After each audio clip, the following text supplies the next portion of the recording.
I'm glad you didn't know me before I met Everly. Nash laughed.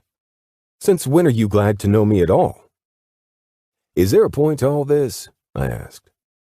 What Shepard is trying to say is that you better not screw things up with Sophie, Nash said.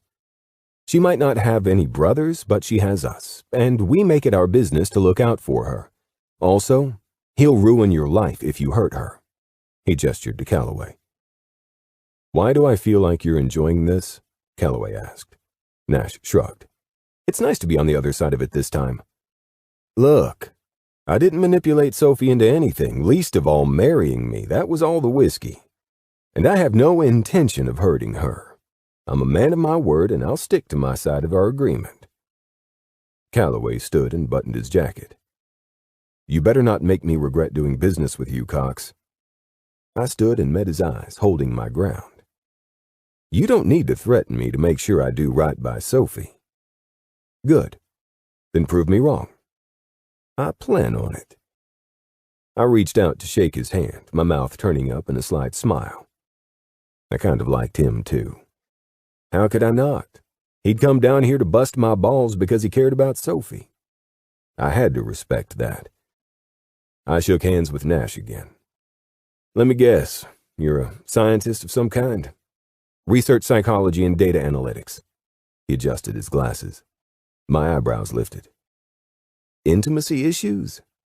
I call it like I see it, he said with a half grin. Although relationship dynamics are complicated. That is a fact. I have this questionnaire that... Corbin, Calloway said, interrupting him. Yeah, that's probably not. Nash trailed off. Maybe another time. Calloway headed for the door, but Nash paused and patted me on the back. You did great. I'm rooting for you. That made me chuckle. Thanks, man. His friendly smile disappeared. But seriously, don't fuck this up. I put my hands up again. I hear you loud and clear. Good. He left and I sank back into my chair. That was not the meeting I'd expected. For some reason, my mom popped into my head, and I had a feeling she would have been on their side. Chapter 26. Sophie. My shoelace slapped against the pavement as I jogged, and my shoe felt loose. Uh-oh, I need to tie my shoe. Everly, Hazel, and Nora all came to a stop. We hadn't been running very fast, just a light jog because Everly was with us. Her baby bump was growing, and she looked so cute in her yellow shirt.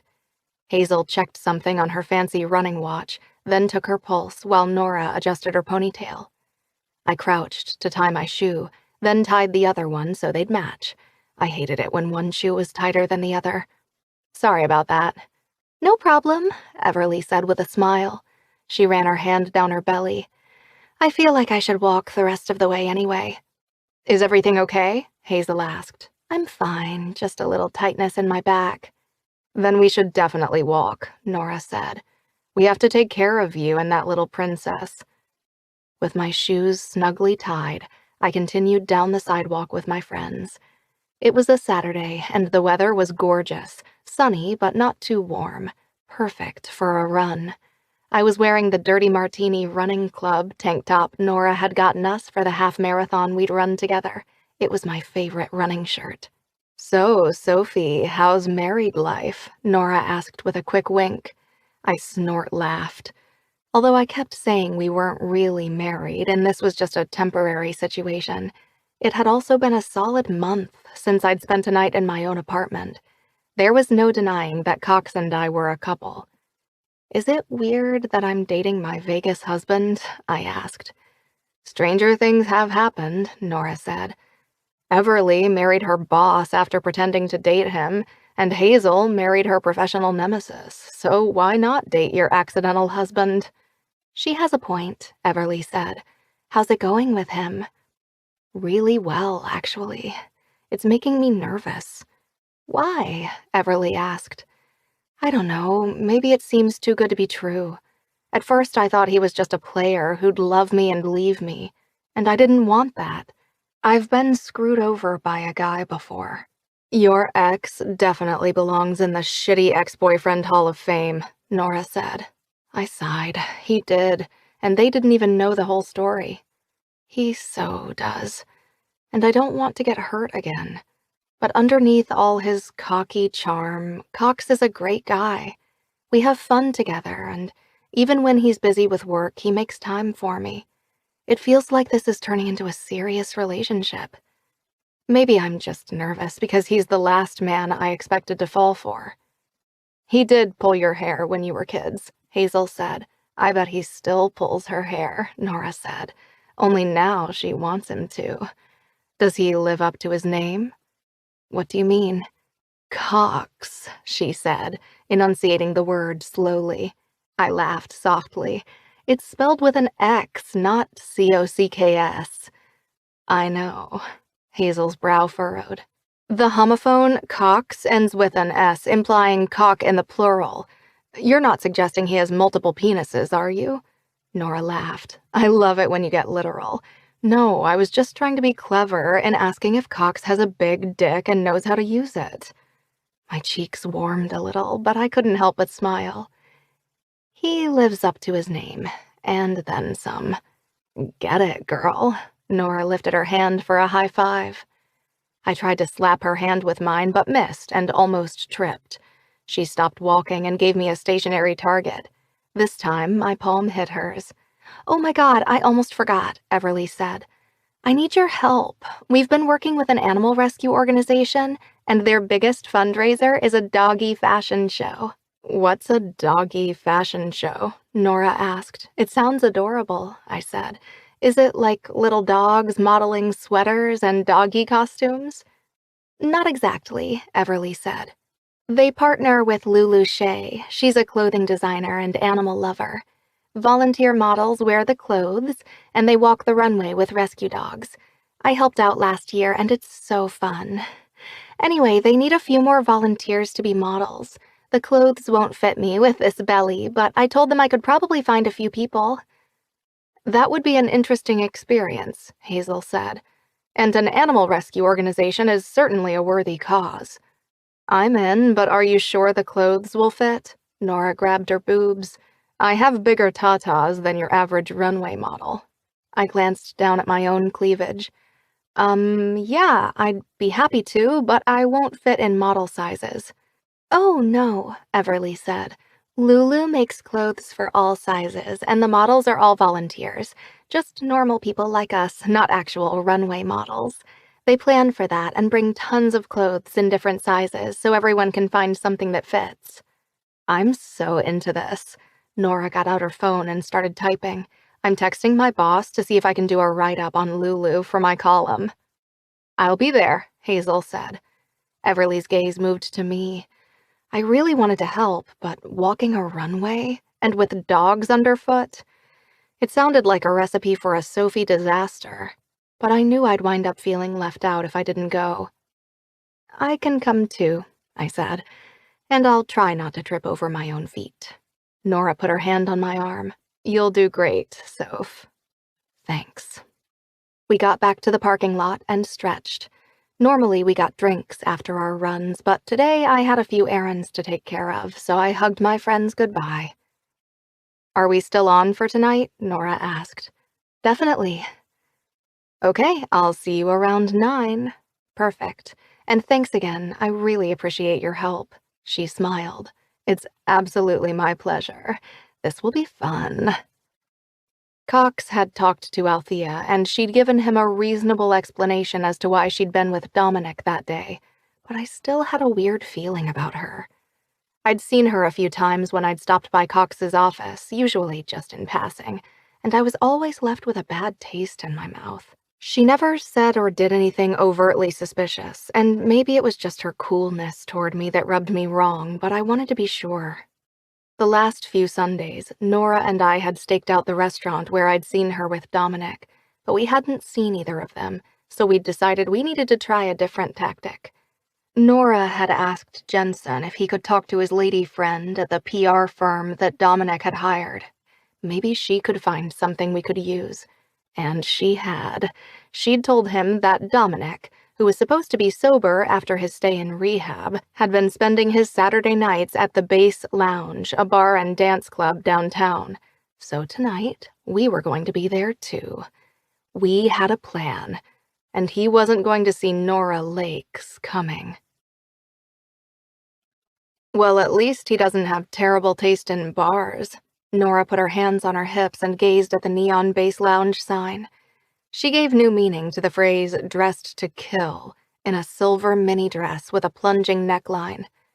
I've been here before. It's not bad. My outfit wasn't nearly as provocative, just a black dress and red heels.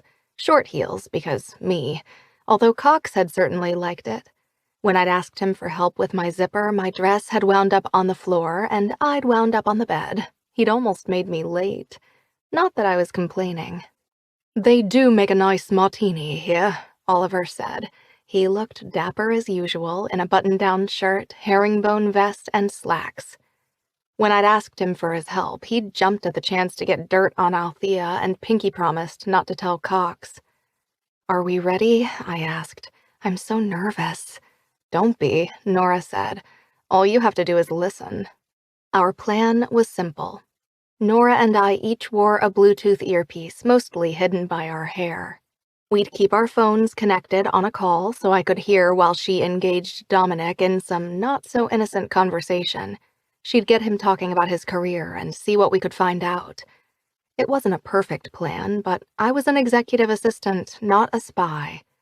I was so glad Nora had volunteered to do this. She was amazing when it came to talking to men, always making it look effortless. Unlike me, who tended to spill things or accidentally hit them or myself in the face with something.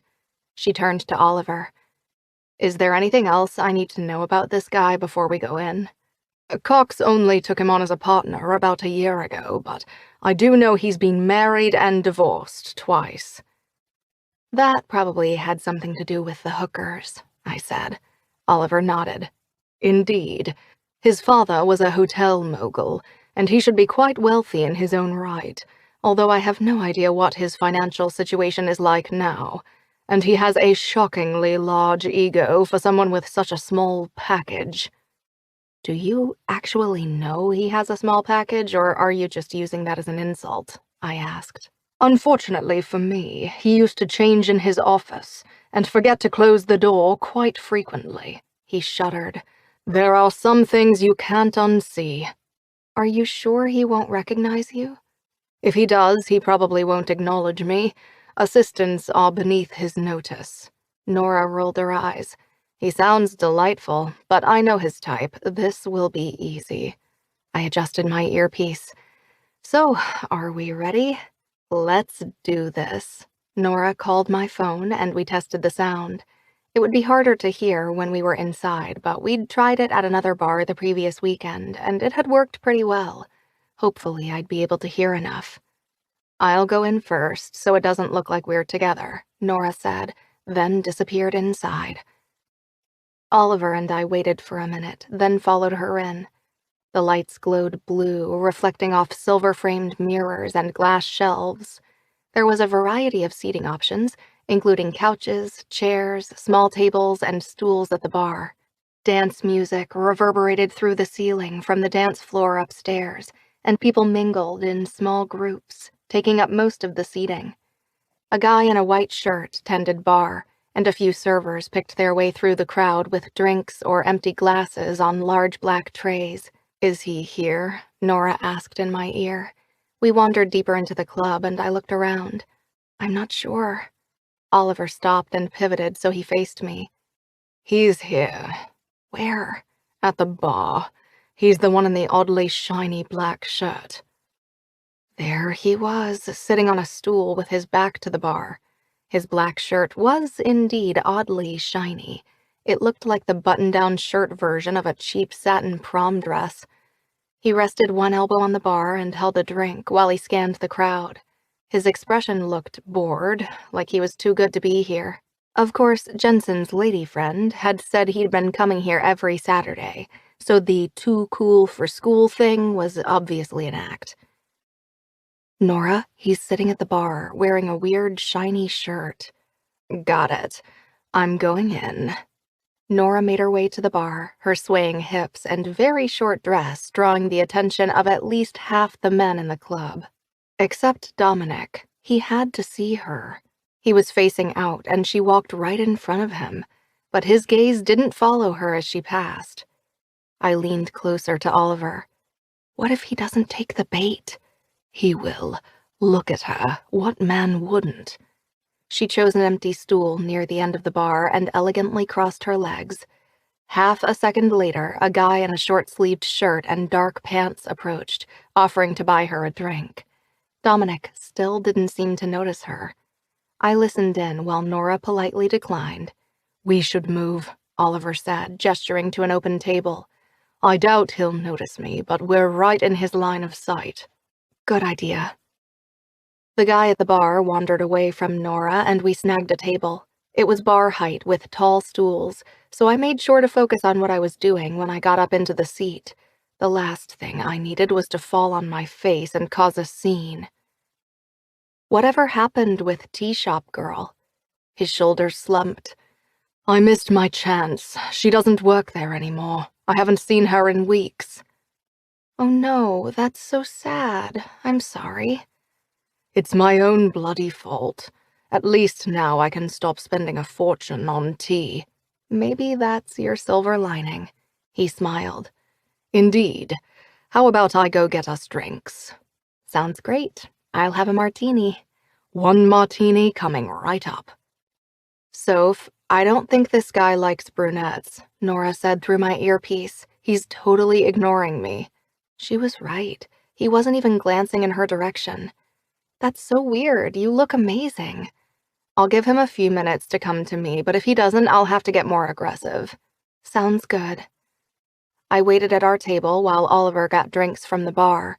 Nora ordered a martini for herself and casually sipped it, while Dominic kept not noticing her. I didn't understand it. Nora was fire in that dress. Another guy approached her, and she had to work a little harder to get rid of this one. Oliver came back with our drinks and set my martini on the table. He was about to take a seat when his eyes widened and his mouth dropped open. "What's wrong?" I glanced over my shoulder, but didn't see anything out of the ordinary. "It's her," he said. "Who?" "Tea Shop Girl." I twisted in my seat to look again. "Where?" "No, stop looking." I whipped around. "Sorry." Oliver kept staring. "Which one is she?" "Long, wavy hair, angelic blue eyes, black dress that's tasteful yet sexy." I tried for a more casual glance and spotted her. She stood with a drink in her hand, and her dress was tasteful yet sexy. "Go talk to her." His wide eyes flicked to me. "Are you crazy?" "No, but you are if you don't go talk to her right now. It doesn't look like she's with anyone. This is your chance." Oliver didn't move, so I slipped off the stool. "Fine, I'll talk to her." "Wait, Sophie!" Too late. I was already picking my way around the small knots of people to her. I made sure to give her a friendly smile as I approached. "Hi, I'm Sophie. I'm so sorry to bug you, but did you used to work at a little tea shop downtown?" She looked slightly confused, but nodded. "Yeah." I thought so. My friend Oliver used to shop there all the time. He's right over there. I gestured to our table. "He thinks you're really pretty, but he's being oddly shy." She peered at Oliver. "I remember him. He's the one with the sexy accent." "Yes, exactly." He's totally going to kill me for saying this, but he told me he kept buying tea just so he could have an excuse to see you. "Really? That's so cute." "That's what I said. He's such a nice guy, and—" Oliver appeared at my side and gave her a sheepish grin. "Evening. I'm Oliver." Tea Shop Girl gazed at him. "Lauren." "Lauren." He said her name with reverence, as if he'd waited his whole life to utter it. "It's an indescribable pleasure to finally meet you properly." He took her hand and gently lifted it to his lips.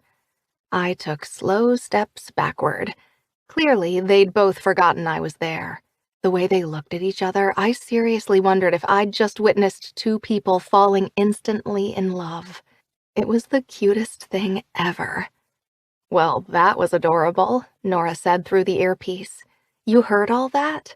Yes, but where did... Uh-oh, Soph... Before she could finish, I backed right into someone. I spun around. I'm so sorry. I didn't mean to. I stopped, and now it was my turn to stare wide-eyed. It was Dominic. One corner of his mouth lifted. Are you all right? I was too dumbstruck to answer, so I just nodded. Good. He shifted closer, his glassy eyes sweeping up and down. I'm Dominic. I don't think I've seen you here before.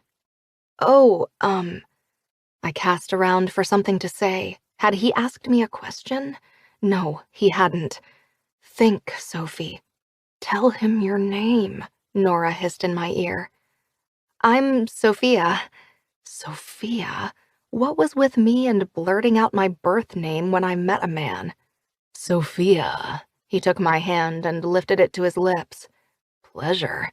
Wait, what was he doing? Was he hitting on me? On me?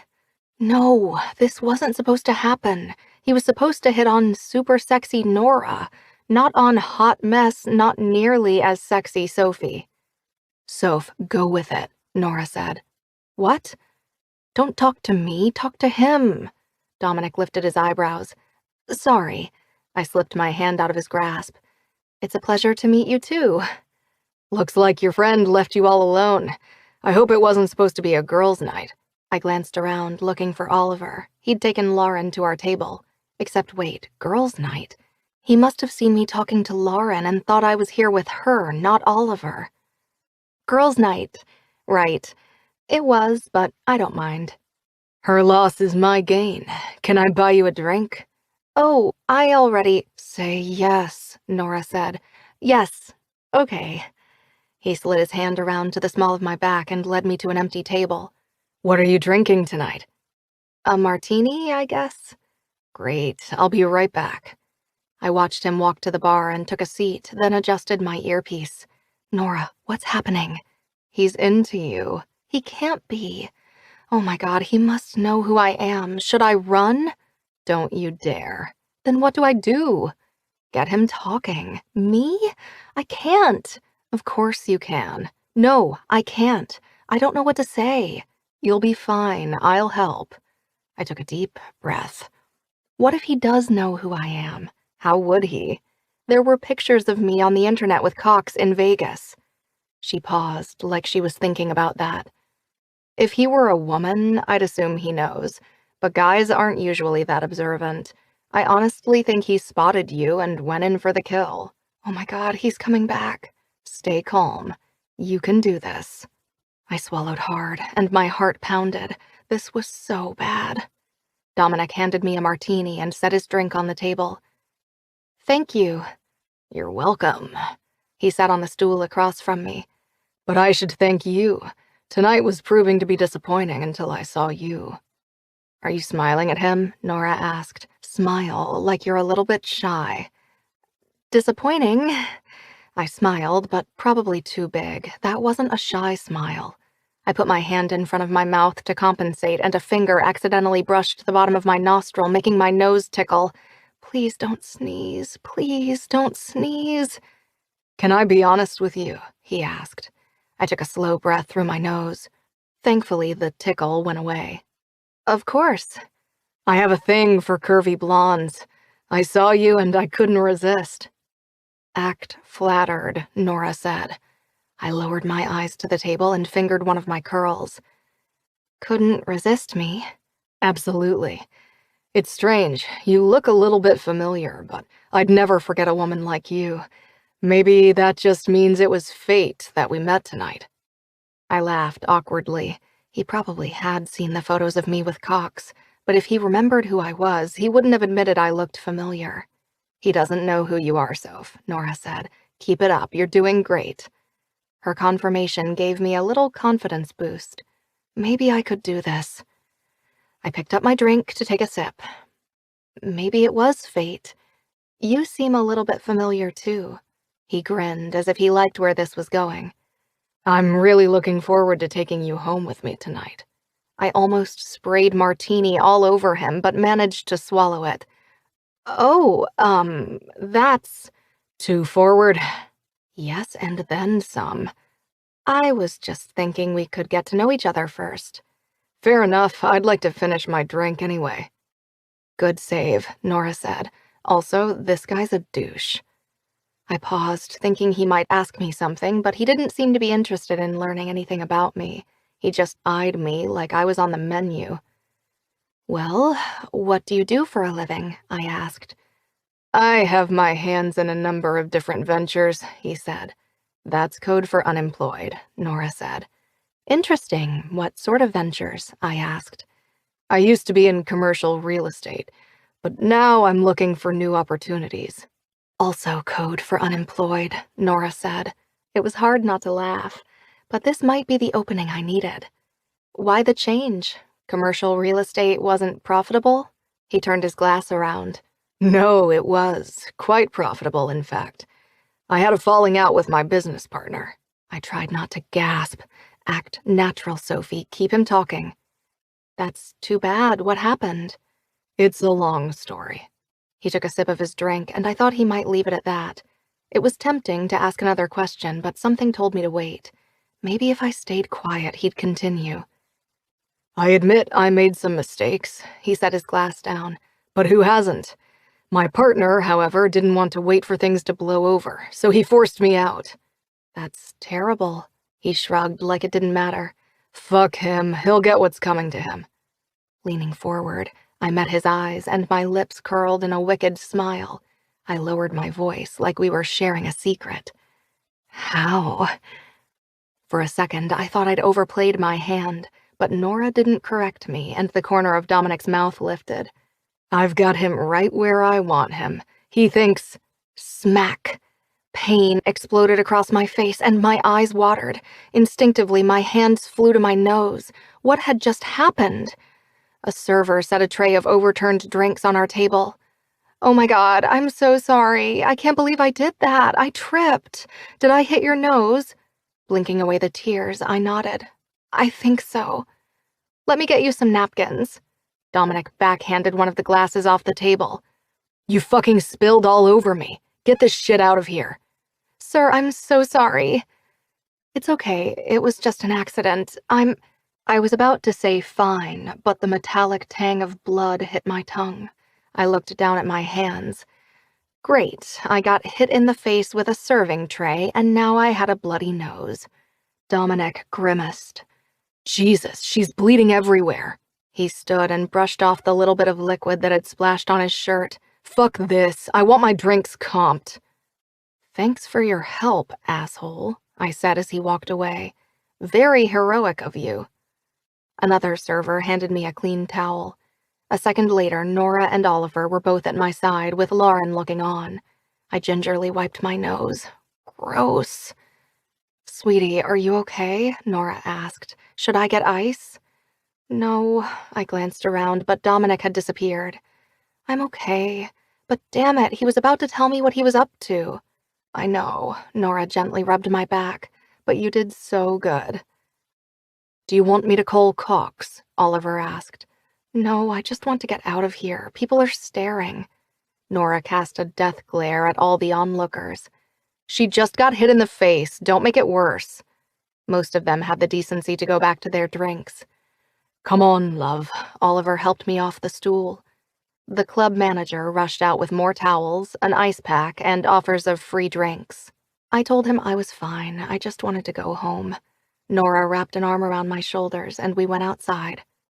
After making sure I was genuinely all right, Oliver said goodbye.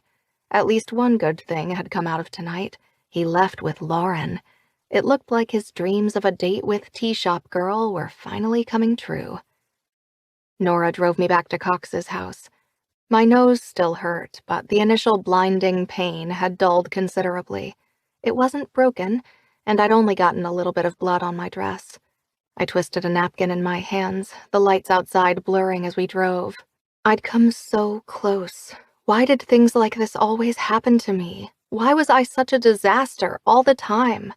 This one hadn't even been my fault. I hadn't tripped or spilled or anything. And I was still a mess.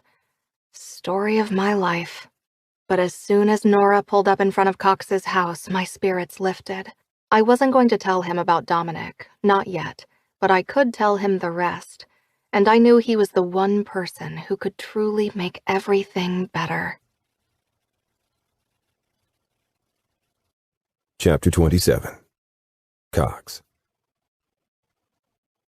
The folded piece of fine grit sandpaper was almost smooth against my fingers. I gently worked it across the wood, moving with the grain. My eyes lifted to the clock. Again. I needed to stop checking the time and focus on what I was doing.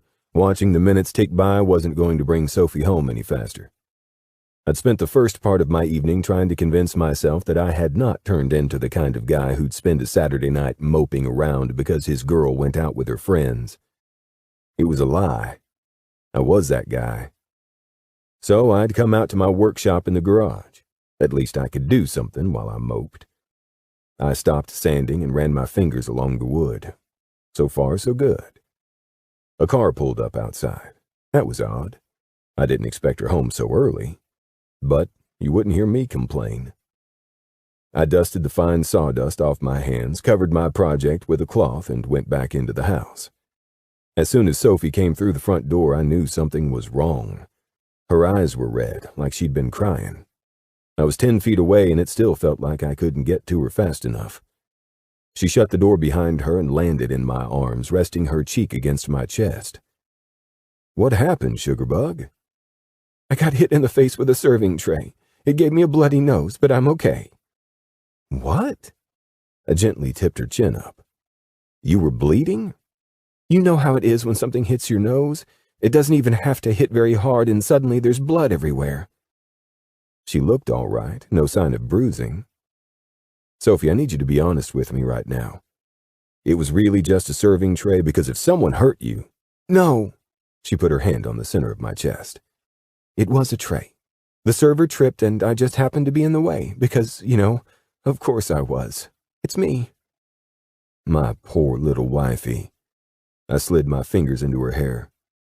"Do you need me to kiss it better?"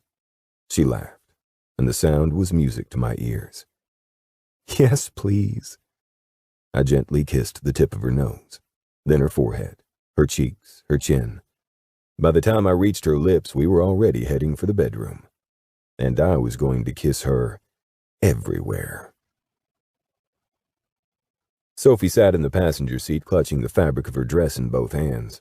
It was pink with white polka dots and made her look like a birthday present I couldn't wait to unwrap. Her hair was loose around her shoulders, and she'd worn sexy pink lipstick to match. "There's nothing to be nervous about," I said. "I'm not nervous. What makes you think I'm nervous?" "For starters, if you talk any faster, we're going to have to record you and play it back in slow motion just to understand what you're saying. And you might want to loosen your grip on your dress." She looked down at her lap and tried to smooth out the wrinkled fabric. "Oh, no." "It's all right. You look beautiful." "Thanks. And of course I'm nervous. I'm about to meet your mother." "You have nothing to fear. She's going to love you." "Cox, the last time I was introduced to a boyfriend's parents, their dog peed on my shoes while I was still wearing them. When I took them off, I realized I'd put on a pair of socks I'd gotten as a gag gift from someone at work. They had dicks all over them, in rainbow colors." I laughed. "I'm sorry, honey, but you have to admit that's funny. Did anyone notice?" "Oh, yes, they noticed. As soon as I walked in, his 14-year-old sister blurted out, 'Are those penises on your socks?' And then they made me sit down and put my feet up on a chair so they could take a closer look. It was mortifying." "Well, are you wearing dick socks today?" She cracked a smile. "No." "Then you have nothing to worry about. Besides, my mom doesn't have a dog." "Does she have a cat?" "No." "Why?" "Because once I was at my friend Hazel's for a movie night and her cat Erwin puked up a hairball in my lap. I'm telling you, I have the worst luck." "No dogs to pee on your shoes, no cats to puke in your lap. And you're not wearing socks, so no dicks. I think you'll be fine." She took a deep breath. "I hope you're right." "The worst thing that's going to happen is my mom's going to scold me in front of you like I'm 11 again for not bringing you to meet her sooner." "So she knows about us?" Like, all about us? She knows about Vegas, yeah. I can't decide if that helps or not. Why? Because I'm the girl who got so drunk with her son I convinced him to get married when we barely knew each other. Convinced me? We've been over this. It was my idea first. I haven't conceded that point yet. And who paid for the ceremony? She paused, as if searching her memory. Was it you? I think it was. Still, she's totally going to judge me, and I don't even blame her. I laughed. Sugar, you need to stop worrying. I told you, she's going to love you. I stopped talking because I'd been about to say she's going to love you as much as I do. That sure got the adrenaline pumping. She glanced at me, her face lighting up with a hopeful smile. Thanks. That look did nothing to slow my pounding heart. Because holy shit, did I? I didn't have time to keep pondering that thought. I pulled into Mom's driveway, and there she was, standing in the open front door, waiting to greet us. Here we go. I parked and went around to open the door for Sophie. I took both her hands in mine to help her out of the car, just to make sure she was steady on her feet. The house I'd bought for my mom was a beautiful brick two-story with a yard that was as neatly trimmed as the golf course behind it. She stood just outside the front door, painted red because she'd always wanted a house with a red front door, dressed in her usual polo shirt and Bermuda shorts. I couldn't read her expression as we approached. Was she about to smile? Or were her features on the verge of shifting into a glare? It was hard to say. Sophie slipped her hand in mine and squeezed. I wasn't sure whether she was offering reassurance or looking for it, but either way, it felt good. Crossing her arms, Mom met my eyes and gave me the dreaded single eyebrow lift. 2 months, Camden. Hi, Mom. Am I right about that? You got married 2 months ago? Yes, ma'am. And I'm just now meeting my daughter-in-law? She shook her head, registering her disappointment. Then her gaze moved to Sophie and her face lit up with a bright smile. And now I get to meet my daughter-in-law. Come here, sweetheart. Sophie let go of my hand and stepped into my mom's arms for a hug. Mom moved back and took Sophie's hands. Let me look at you. Sophie Abbott. You sure grew up to be a pretty thing, didn't you? Thank you, Mrs. Cox. Oh, honey, call me Georgia for now. When you're comfortable, you can call me Mom. Come on in. Call her Mom? I was starting to wonder if I should have kept this whole thing quiet. She ushered us inside and led us to the kitchen. In addition to a red front door, Mom's dream home list had included a big kitchen with lots of counter space and an island with stools so her guests could sit and chat with her while she cooked. So that was exactly what I'd given her. Your home is so beautiful, Sophie said. Thank you, Mom said. It's a blessing. She'd already put out a plate of cheese and crackers, and she poured us glasses of her famous sweet tea. Sophie took a seat at the island. Mom still wasn't looking at me. I wondered how long she was going to hold on to this grudge, and how long she was going to insist on calling Sophie her daughter-in-law. Technically, it was true, for now. But did she actually believe I was going to stay married? Not that there was anything wrong with Sophie. She'd make the sweetest little wife in the world. But marriage wasn't for me. I'd known that since I was a kid. And I wasn't going to start questioning it now just because I happened to be dating my wife. And enjoying it. I think the last time I saw you, you must have been 12 or 13, Mom asked. Sophie nodded. I'm surprised you remember me. Well, we both know my son wasn't exactly his best self at that age. He was awfully mean to you, wasn't he? He really was. I leaned against the counter. Thanks for bringing that up. Don't blame me. You're the one who was a snotty little shit to the poor girl. I hope you've properly apologized. Mom, I was a kid. You certainly were, and a troubled one at that. She turned to Sophie. How's your daddy? I apologize, but I don't recall his name. Melvin Abbott, but his friends call him Mel, Sophie said. And that's okay. It was a long time ago. He's fine, all things considered. He has some mobility issues, but He does all right. His housing situation is less than ideal, I said, but I'll be taking care of that soon. Will you now? Mom asked. Sophie glanced at me. It's part of our agreement. You know, the whole, oops, we got married thing. You do know the whole story, right? Oh, sure, Mom said. Vegas, too much whiskey, next thing you know, you've got an Elvis impersonator declaring you man and wife.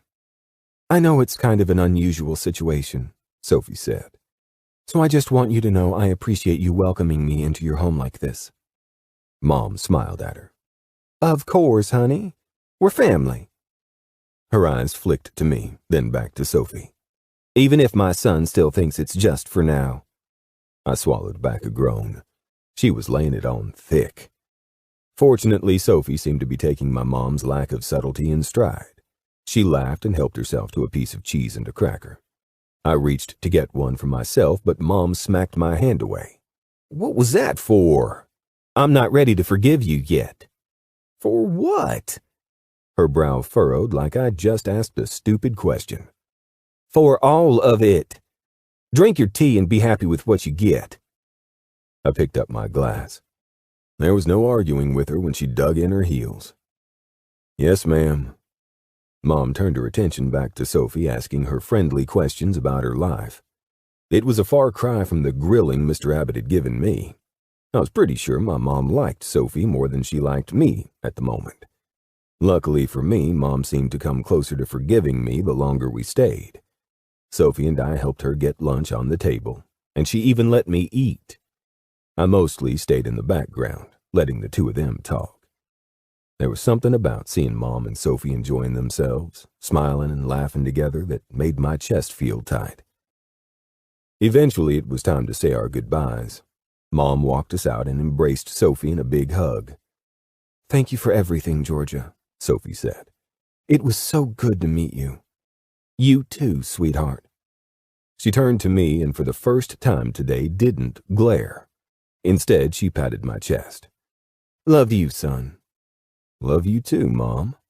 Y'all come back soon, and Sophie, whether or not you stay my daughter-in-law, you're welcome anytime. Thank you so much. Sophie glanced at me, and the look in her eyes was like a knife to my chest. I could almost hear her unspoken question. Are we really going to get divorced? Skyline was breaking ground soon. At this point, even if I did take some flack in the press for marrying Sophie, it wouldn't be enough to hurt the project. And that was why we'd stayed married in the first place. We could file for divorce any time. But did I want to? Did she? The fact that I was questioning this was such a mind fuck. We said our last goodbyes and I led Sophie to my car. She was quiet on the drive home. Was she thinking the same thing as me? Was she wondering how the fuck this was going to work? I couldn't deny I had feelings for Sophie, feelings I'd never had for a woman before. She was making me question everything. The way I lived, my staunch commitment to bachelorhood. I'd never considered what I'd do if I found someone I wanted to marry. I'd always assumed that would never happen. And then Sophie had dropped into my life. She'd changed everything. And a single question kept swirling through my head. Was I going to lose her? Chapter 28. Sophie. Meeting Georgia had been so wonderful. She was funny and sweet, and she'd been so nice to me. She hadn't made me feel the least bit bad about how Cox and I had wound up married. I felt like I could have stayed for hours just chatting with her. But we'd left on a bit of a sad note, and I wasn't sure what to do about it.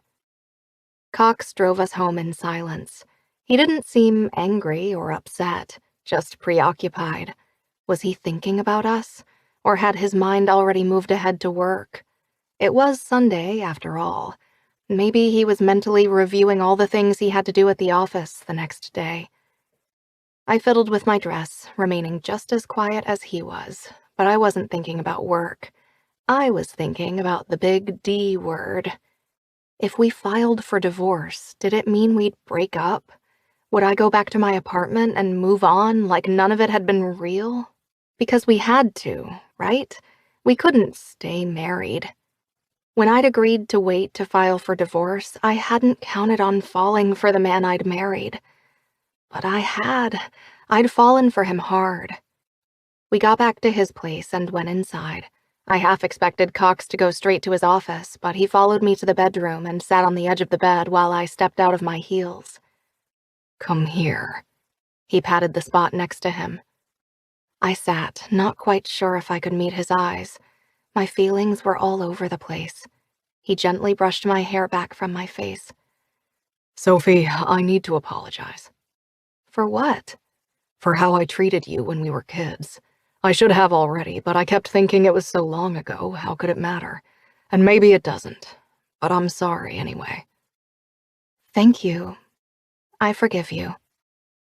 I thought that was it, that he'd said what he needed to say, because he was right. It had been a long time ago, and we'd been kids. I wasn't going to hold him responsible for things he'd done when we were children. He certainly wasn't mean now, and he only pulled my hair when I wanted him to. But he fingered one of my curls and kept talking. "The time we lived on Ashford Street was something of a low point. It was before my mom finally kicked my dad out." "Your dad?" He nodded slowly. "He drank a lot. He wasn't so bad when he was sober, but when he wasn't, he got violent."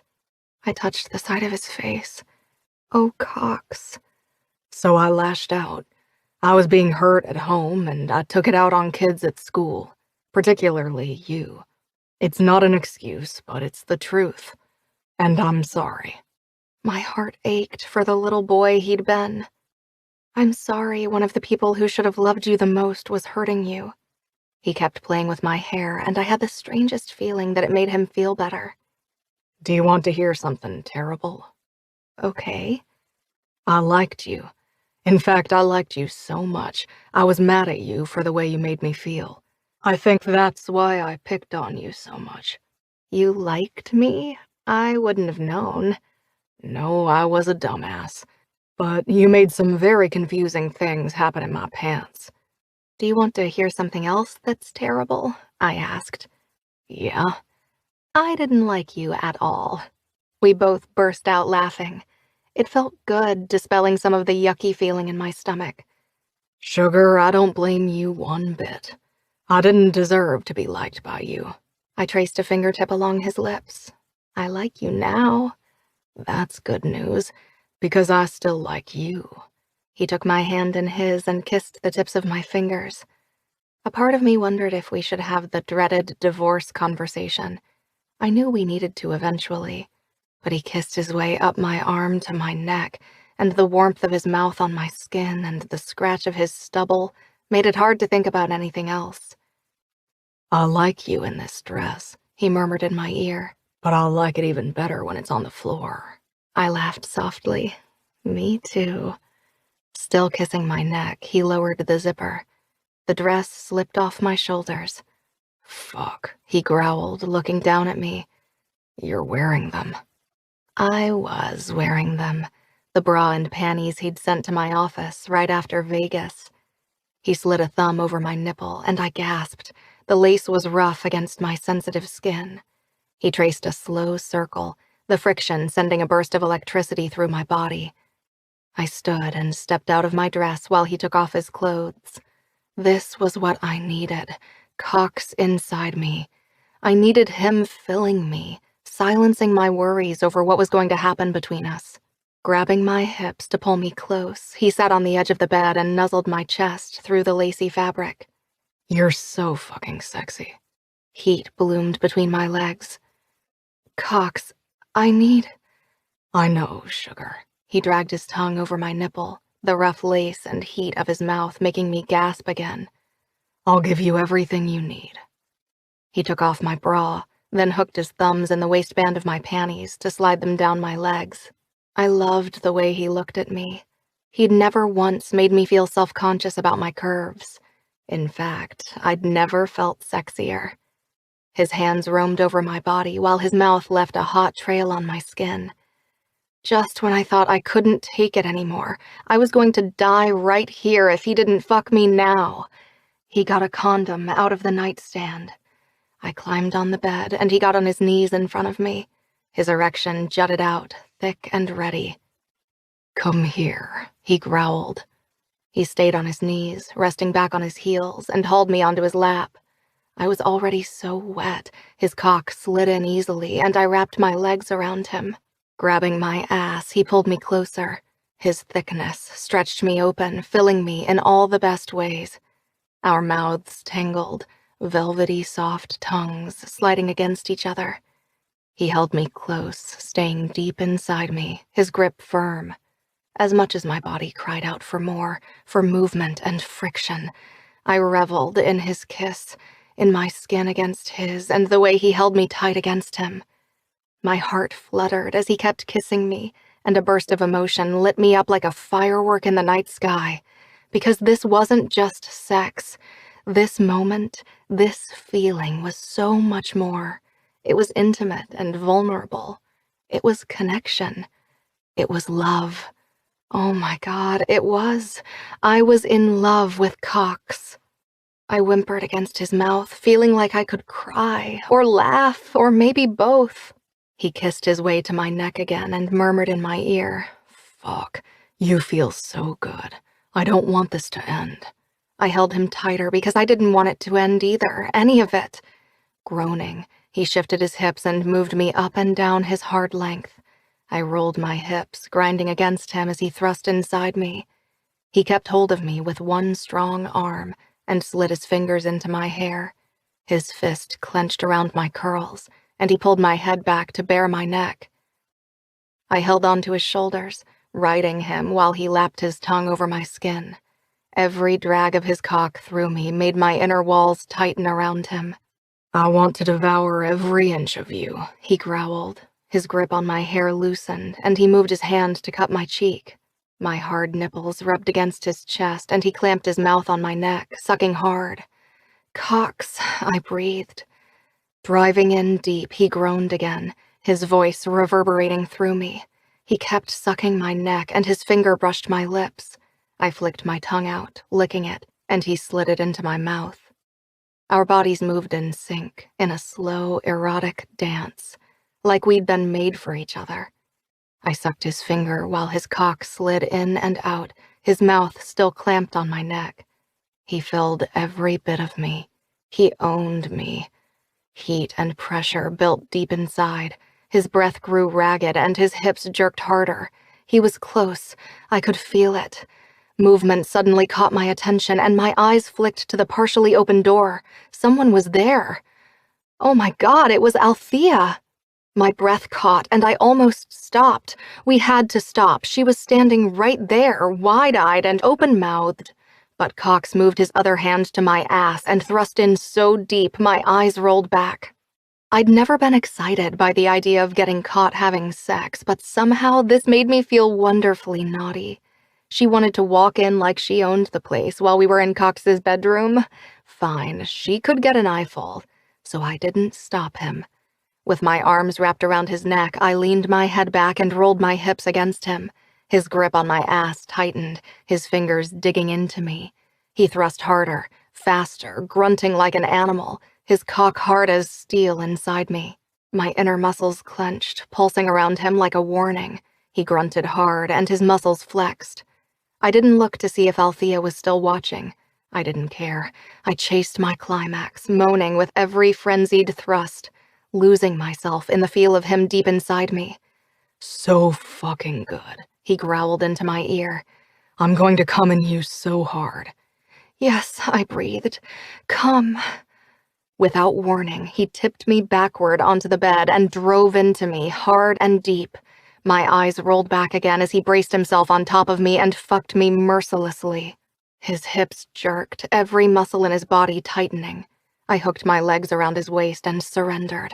I'd never been fucked so hard in my life, and oh my God, I loved it.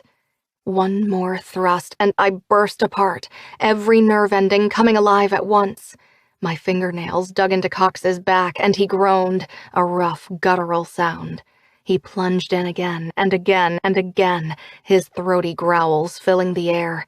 We came together, riding out our orgasms in simultaneous glory.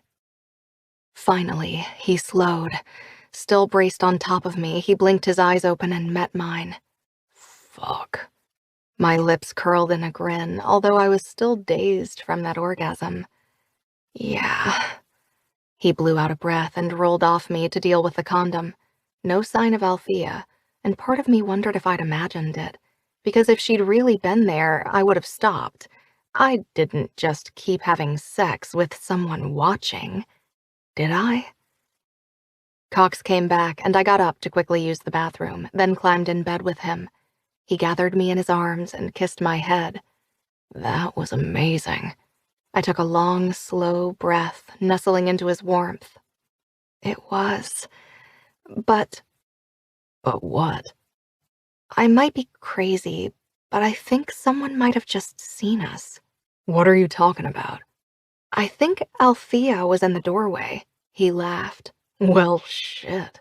She wasn't, right? I had to have imagined it. She has been known to barge in my house unannounced. So, yeah, you might have seen her. I winced. Sorry, I should have stopped. But you felt so good and... I don't know. He rolled me onto my back and grinned at me. You wanted to be a bad girl. Maybe. Fuck, you're amazing. He kissed me, slow and deep. And don't worry about her. If she did see, it's her own fault. Sorry if I made things weird. He kissed the tip of my nose. She should know better. Look at you. Of course I'll be fucking my wife every chance I get. I laughed softly, trying to hide the little bit of hurt I felt every time he called me his wife. Because it was still a joke to him, a way to tease me. It had been funny at first. Not so much now. But he smiled at me and kissed my lips again, and I didn't want to ruin it. So I just kissed him back. And I didn't say what was really on my mind. That, stupid as it was, I was in love with him. Because I was too afraid he couldn't say it back. Chapter 29. Cox. God damn, I was in a good mood.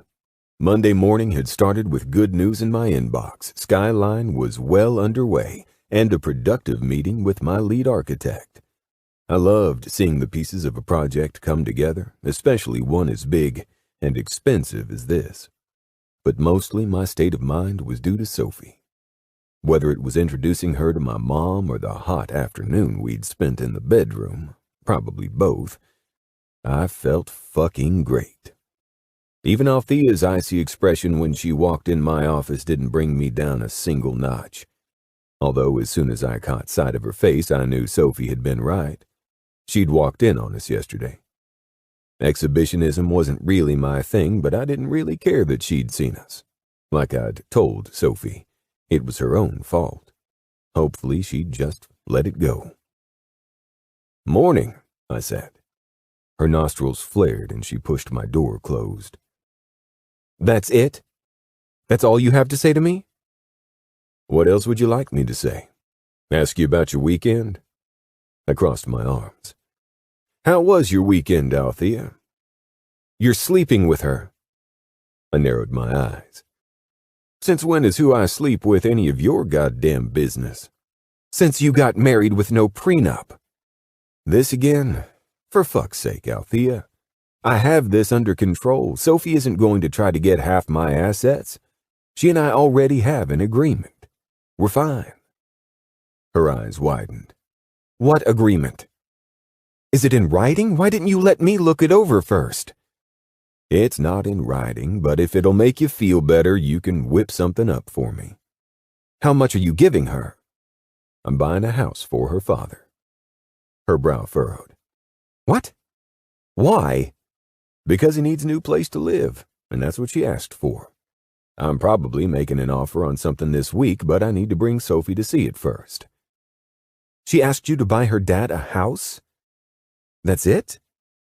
It's almost like she's not the gold-digging harlot you assumed she'd be. She crossed her arms. I'm just trying to make sure your interests are protected. I know you are. It's your job. But I need you to trust me when I say Sophie isn't a problem. I still think sleeping with her is a bad idea. I appreciate your concern, but I failed to see what could possibly be wrong with sleeping with my wife. She rolled her eyes. She's not your wife. I stared at her for a second. I knew what she meant. She was only legally my wife because we'd done something stupid in Vegas. But had it really been stupid? Knock the next time you come over, I said, my voice cold. That'll spare you from seeing anything you don't want to see. She let out a breath. I'm sorry for intruding on your privacy. Why did you come over yesterday? Her mouth opened, but she hesitated before replying. It was about Sophie, actually.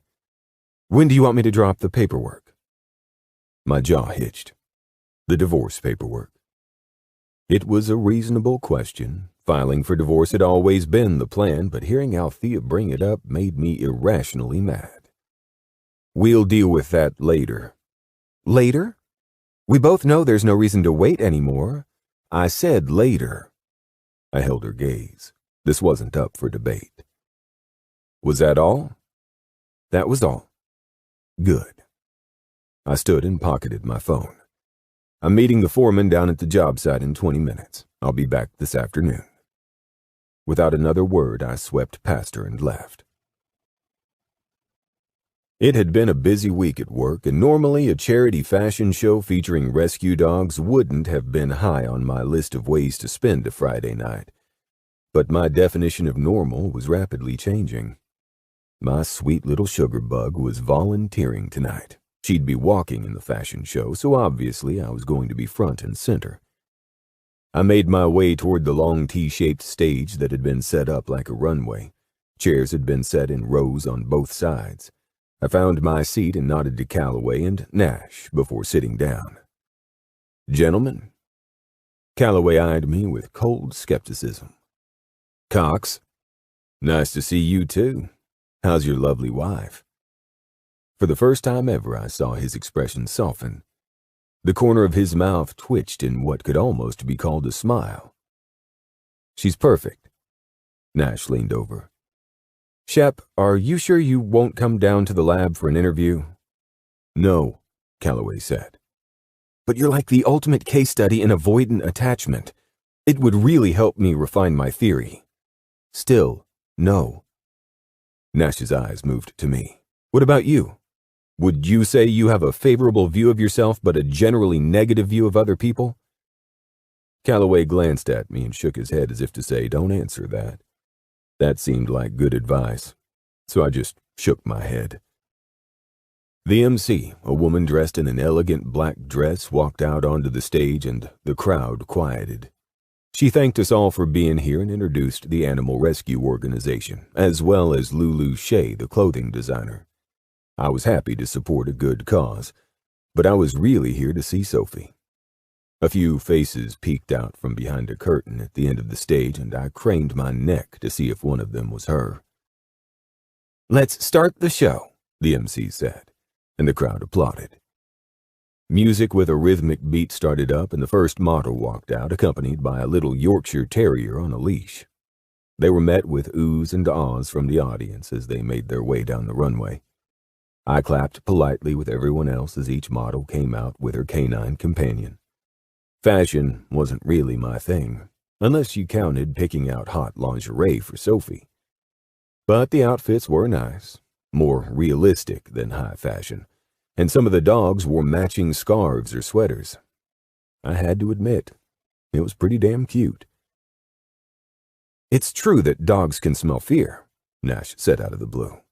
Their sense of smell is about 100,000 times stronger than a human's, and they can smell changes in body chemistry elicited by alterations in emotional state. Before either of us could reply to that, a woman with dark-rimmed glasses wearing a lavender pantsuit came out with a yellow lab. I recognized her as Sophie's friend, Hazel. Corbin stood and clapped loudly for his wife. She gave him a quick smile as she walked by. Next came one of Sophie's other friends, the dark-haired one, Nora. She strutted in a pair of high stilettos, leading a brown and white dog. Nora turned at the end of the runway and made her way back to the front, and waiting for her turn at the top of the T-shaped stage was my Sophie. All those golden curls were pinned up, revealing the slope of her neck, and the red dress she was wearing fit her like a dream. One look, and I knew I was buying it for her. It highlighted her delicious curves and made her skin look like it glowed. She took a deep breath and glanced down at the fluffy white dog on her leash. It had a red scarf around its neck to match her dress. Looking up, she scanned the crowd until her eyes met mine. I smiled at her. Knock 'em dead, sugar. With another breath, she started walking down the runway. Her steps were straight, but hesitant at first. The dog stayed obediently on her left. I watched her pass, smiling up at her like an idiot, but goddamn, she looked beautiful tonight. She'd been nervous about this, about being up there in front of all these people. I held my breath as she got to the end of the runway and paused, striking a pose with one hand on her hip. Hell yes, that's my girl. She turned, seeming to grow more confident with every step, and the dog followed. Her energy was infectious, her bright smile and cute little hip sway making the crowd clap and cheer. I whistled as she passed on her way back to the front of the stage where the next woman waited, holding the leash of a droopy-eared black dog. With a glance over her shoulder, Sophie flashed me another wide smile. I clapped louder. The black dog barked, the low sound carrying over the music, and lunged forward. Sophie's little dog didn't seem to realize it would be nothing more than a snack. It barked back and charged. The leash went taut, jerking Sophie's arm. Everything seemed to move in slow motion. I watched her try to gain control of her dog. It was small but determined, and she hadn't been expecting the yank on the leash. She pitched forward, arms flailing, one foot kicked back, and her shoe went flying into the crowd. The bigger dog lunged again, barking at the little white dog, while another volunteer rushed out to help. Sophie hit the stage, arms stretched out to grasp her dog, and pulled it out of the bigger dog's reach just in time. The crowd let out a collective gasp, then fell silent. I was already on my feet to rush to her when she rolled over, sat up, and pulled the white dog to her chest. After kicking off her remaining shoe, she tucked the little dog under one arm and stood. Her cheeks were flushed, her hair had come loose, and I had no doubt there'd be a few bruises I'd need to kiss better. But she didn't hide her face or run away, too embarrassed to face the crowd. She held that little dog close while the volunteers got the bigger dog under control behind her. And she curtsied. The audience went wild. I stared at her, clapping my ass off while she waved at the crowd with a sheepish smile, then scratched the little dog's head. Oh my God. I fucking loved that woman. The truth hit me like a freight train. I loved her. I loved her so much. Every sweet, smiling, clumsy, hot mess, golden curled bit of her. I'd always thought I was immune, self-sufficient, an island. Boy, had I been wrong. Sophie Abbott had stolen my heart when I was a dick-headed 11-year-old kid. She'd had it ever since. And looking at her now, ruffled but plucky as ever, I realized that I never wanted it back. Chapter 30. Cox. I got off the elevator and nodded to Ty, our receptionist, as I walked by. I'd hit the gym at lunch and my hair was still damp from my shower. It felt good, my muscles warm and tired. My phone blinked with messages, but none of them were Sophie, so I'd deal with them later. Fortunately, her little mishap at the fashion show the other night hadn't done any damage. No bruises, but I'd spent the night kissing her better anyway. All right. So even if she had hurt herself, it wouldn't have been where I'd spent most of my time kissing her, but making her come with my tongue was a great way to make it all better. I set my phone on my desk and took a seat. Althea poked her head in and knocked on my partially open door. "Do you have a few minutes?" "Sure, come on in." Althea always looked serious, but there was an unusual amount of gravity in her expression. She held a folder against her chest. "What can I do for you?" I asked. "I need to talk to you." I gestured to the chair on the other side of my desk. "Shoot." She glanced around, then shut my office door before taking a seat. My brow furrowed. "What's going on?" She set the folder in her lap and flattened her palm over the top of it. "I'm not exactly sure how to say this." "That's very ominous." "I know, but it's not good news." Had something happened with Skyline? She was right, that wouldn't be good news. "Bad news about Skyline?" "No, this is personal." She took a deep breath. "It's about Sophie." Tension rippled across my back. "What about her?" "I know you told me not to worry about her, but when it comes to your legal interests, it's my job to worry, and it turns out we have a problem." "What kind of problem?" "Are you aware of her financial situation?" "I haven't asked to see her bank statements, no. Why would I?" "Because you married her. And I knew you wouldn't, so I took the liberty of doing some research. At the time of your wedding, Sophie was in a considerable amount of debt." "So, a lot of people are in debt. Why is that such a problem?" She opened her folder and took out several pieces of paper. "She had 2 car loans, plus multiple maxed-out credit cards, all in her name." I glanced over the documents. 2 car loans? Why would she... Where did you get all this? "I have sources." "Did part of your agreement with her include paying off all her debt?" "No, she never even brought it up." "That's what I was afraid of." She paused, and a sense of dread stole over me, like she was about to drop the hammer. "Her debt is gone. She paid it all, every cent." I knew exactly what she was implying, but every cell in my body screamed, no, it couldn't be true. Sophie wouldn't. She couldn't have. "Gone. Every loan, every credit card, all with a 0 balance. You're sure you didn't do it?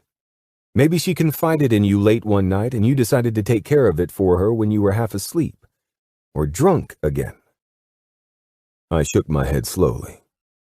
"No."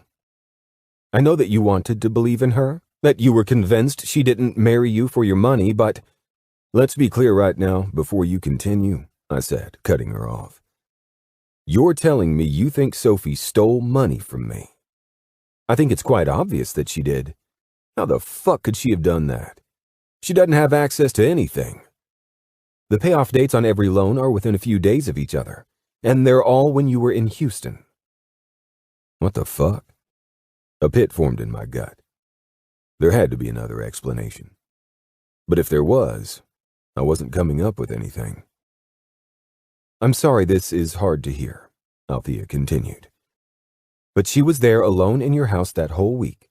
She could have gotten your account numbers off your computer or your checkbook if you keep one around." Althea was right. She could have done either of those things. My passwords were all saved, and I had a checkbook I never used in the top drawer of my desk. I still wasn't ready to believe it. If all she wanted was money to pay off her debt, why not tell me up front? I offered her a settlement to wait to file for divorce. She could have just asked me to pay it off for her and called it a day. Think about it. She asked you for something that appeared completely altruistic. Who wouldn't trust a woman who seems to want nothing but the good of her elderly father? She saw a way to get closer to you, and she took it. You've got her all wrong. She isn't like that. Besides, I was in Houston over a month ago. Why is she still here if all she wanted was my money to get rid of her debt? I realize you have so much money you don't bother to look at your accounts, but this is why you should. She's been siphoning money ever since. The withdrawals are irregular, the amounts varied, but we both know you never take cash out of your accounts. So unless you can explain why someone keeps taking out money at ATMs that are all within a half-mile radius of her office, it's her. I'm sorry, but she played you. I stared at my desk, my mind racing, desperate for a different explanation, for an answer that meant Sophie hadn't done this. Was there one? Or was Althea right and Sophie had played me from the start? Suddenly, a different version of events ran through my head. One where Sophie hadn't been nearly as drunk as she'd let on in Vegas. After all, how had she walked in her high heels around that MMA ring? She tripped over her own feet when she was sober. And how had she made that long, heartfelt toast during Drake Meadows' wedding? Or hell, maybe the clumsy thing was all part of the act to make her seem innocent and vulnerable. She'd been on a winning streak when I'd walked into the casino. Had she seen her chance to keep right on winning? And when I'd offered her anything she wanted to delay filing for divorce, she'd certainly taken me up on it. All the while playing cute and hard to get, knowing she was getting under my skin, knowing she could get close and I'd be none the wiser. She'd bide her time and strike when the next opportunity presented itself. Was that who she really was? Had I been that fucking blind? "I'm sorry," Althea said again, her voice soft. "I know this is a lot. Do you want me to have Oliver clear your afternoon?" "Yeah." I didn't look up. "I'll take care of it." She stood and took the papers off my desk. "I'll take care of everything." "Thanks, Althea," I muttered to her back as she left. I wasn't sure if she heard me. I wasn't sure if the words had actually come out of my mouth. It felt like 100-pound weight sat directly on my chest, like my ribs were cracking and shards of bone penetrated everything. My heart especially. I hadn't told Sophie I loved her this weekend. I'd wanted to, but something had held me back. I'd been almost ready to admit it was fear of being vulnerable, of opening myself up completely to her, fear of what it meant if I loved her, and was married to her, and wanted to stay that way. But maybe it hadn't been fear. Maybe it had been a premonition. And maybe Sophie Abbott wasn't the sweet girl I'd believed her to be. Chapter 31. Sophie. Steve came back to his desk, whistling a cheery tune. He sat, then adjusted a framed photo of his cat. "You're in a good mood," I said. "Sorry," he said. "Was I whistling again?" I smiled. "You were. What brought this on? Hot date over the weekend?" His cheeks flushed. Oh my God, was he blushing? "Actually, yes, I had a wonderful date."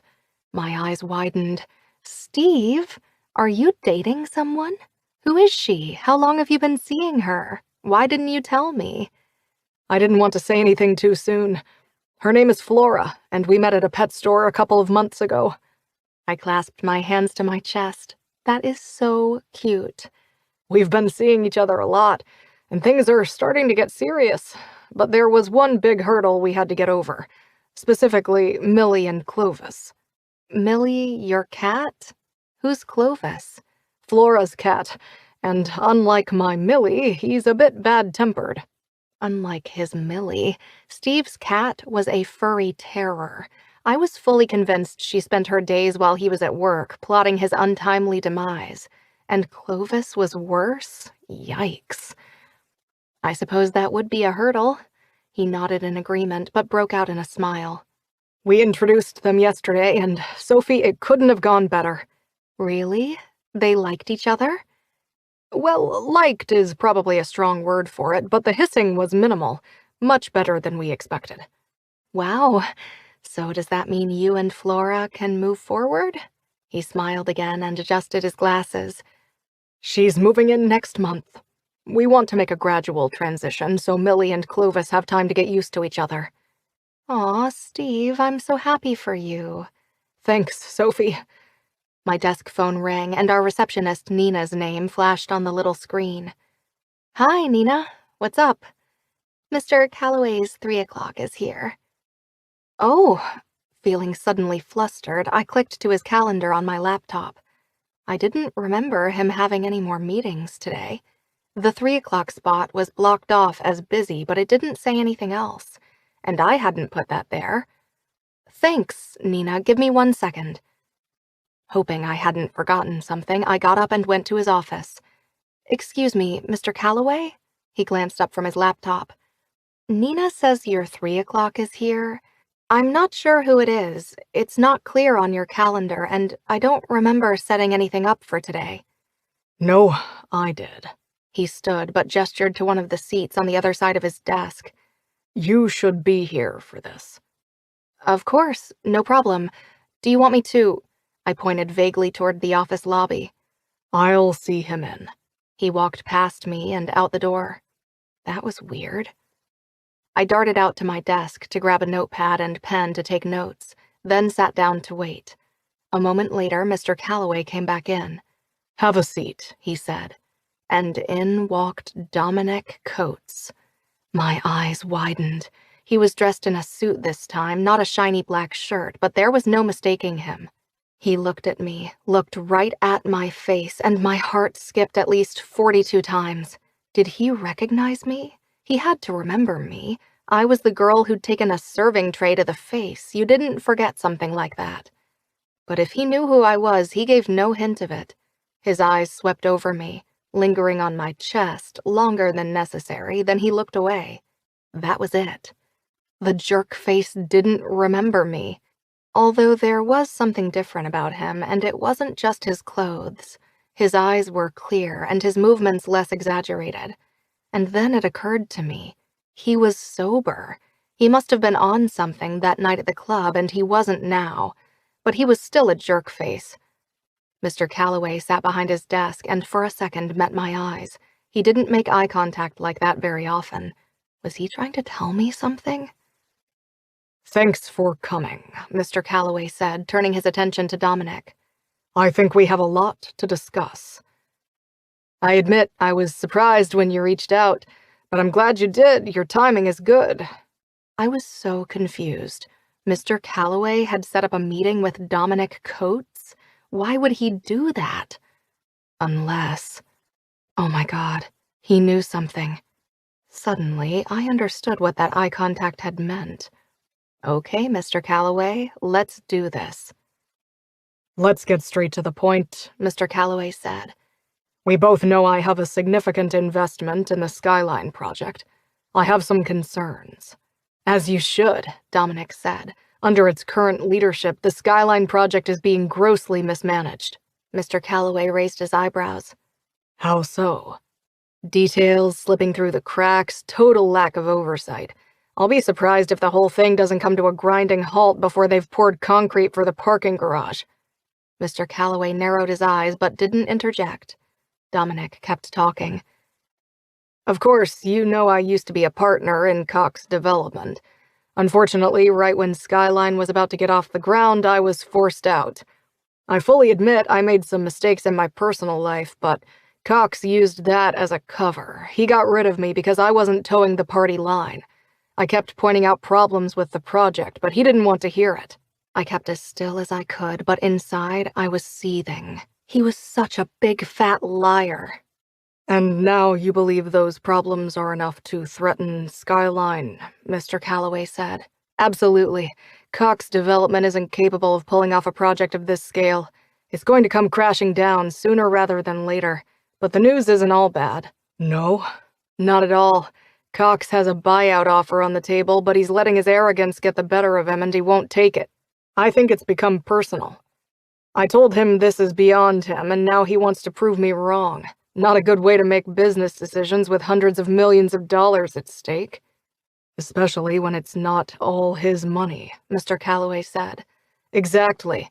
Now this is a little bit premature, but since we're here, I can fill you in on the details. Your cooperation is going to be key to getting this thing back under control. What do we need to do? I'm working with legal counsel and several other investors to take back Cox Development. Once we've acquired the company, we'll have decision-making power, and we can do what's right for the project and everyone involved. Which means taking the buyout offer, Mr. Calloway said. Yes. I'll be honest, the return on your investment won't be what Cox led you to believe, but something is better than watching it all go up in flames. It was a miracle that I kept myself together. On the outside, I was as cool as my boss. Okay, no one was that smooth, except Cox, but I was the perfect, unobtrusive assistant. Dominic had no idea that he was literally sitting next to Cox's wife. Or girlfriend? Was that more accurate, all things considered? Whatever, I was the woman sleeping with him, and Dominic didn't know. Mr. Calloway tipped his fingers together as if he were considering everything Dominic had said. Normally, I wouldn't get involved in a hostile takeover, but I have a lot at stake. That you do, Dominic said. I need some documentation first. I can't agree to anything otherwise. Of course. Dominic opened his briefcase and pulled out a folder. This should be everything you need. Mr. Calloway took the folder and flipped through the pages. Then he held it out to me. I need a copy of this. Meeting his eyes, I took the folder. Of course. I'll be right back. I stood, trying to act natural and not let my hands shake. Resisting the urge to run out and immediately call Cox, I walked to the copy room, one foot in front of the other. No hurry at all. My hands started to get sweaty, so I held the folder with just the tips of my fingers. Leslie, one of my co-workers, came in behind me. Hi, Sophie. How's it going?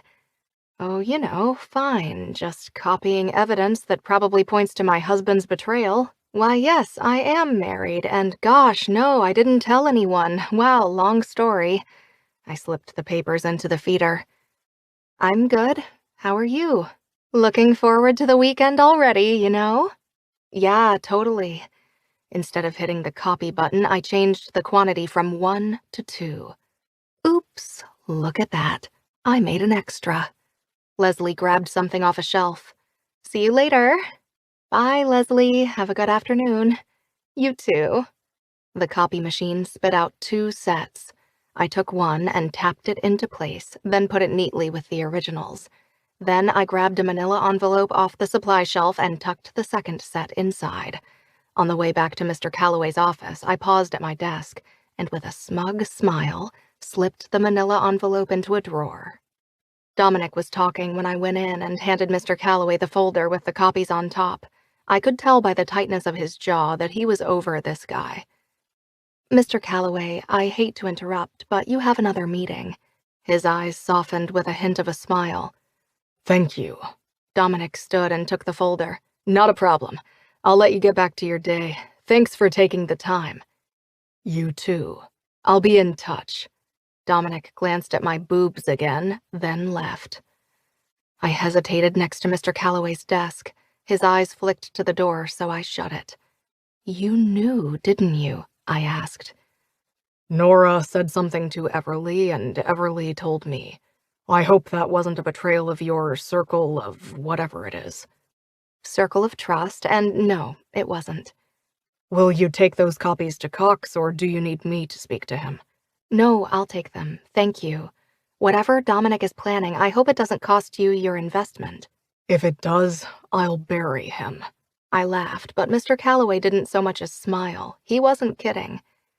Well, thank you again. I probably should have come to you in the first place. It's all right.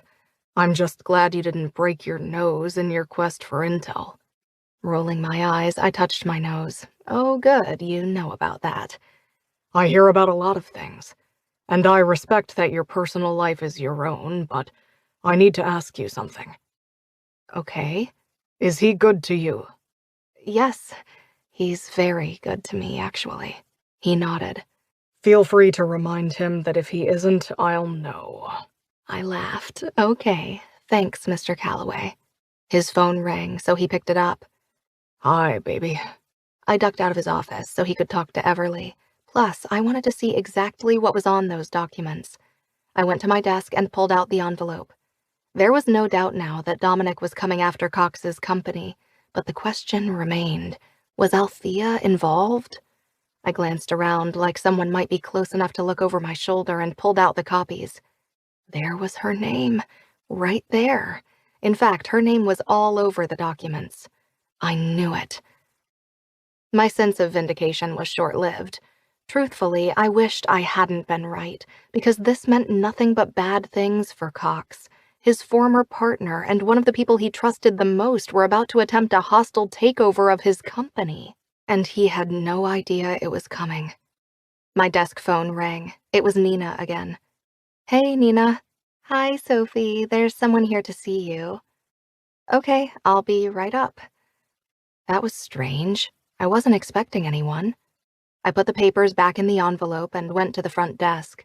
Nina nodded to a man dressed in a sweatshirt and jeans standing in the lobby. I didn't recognize him.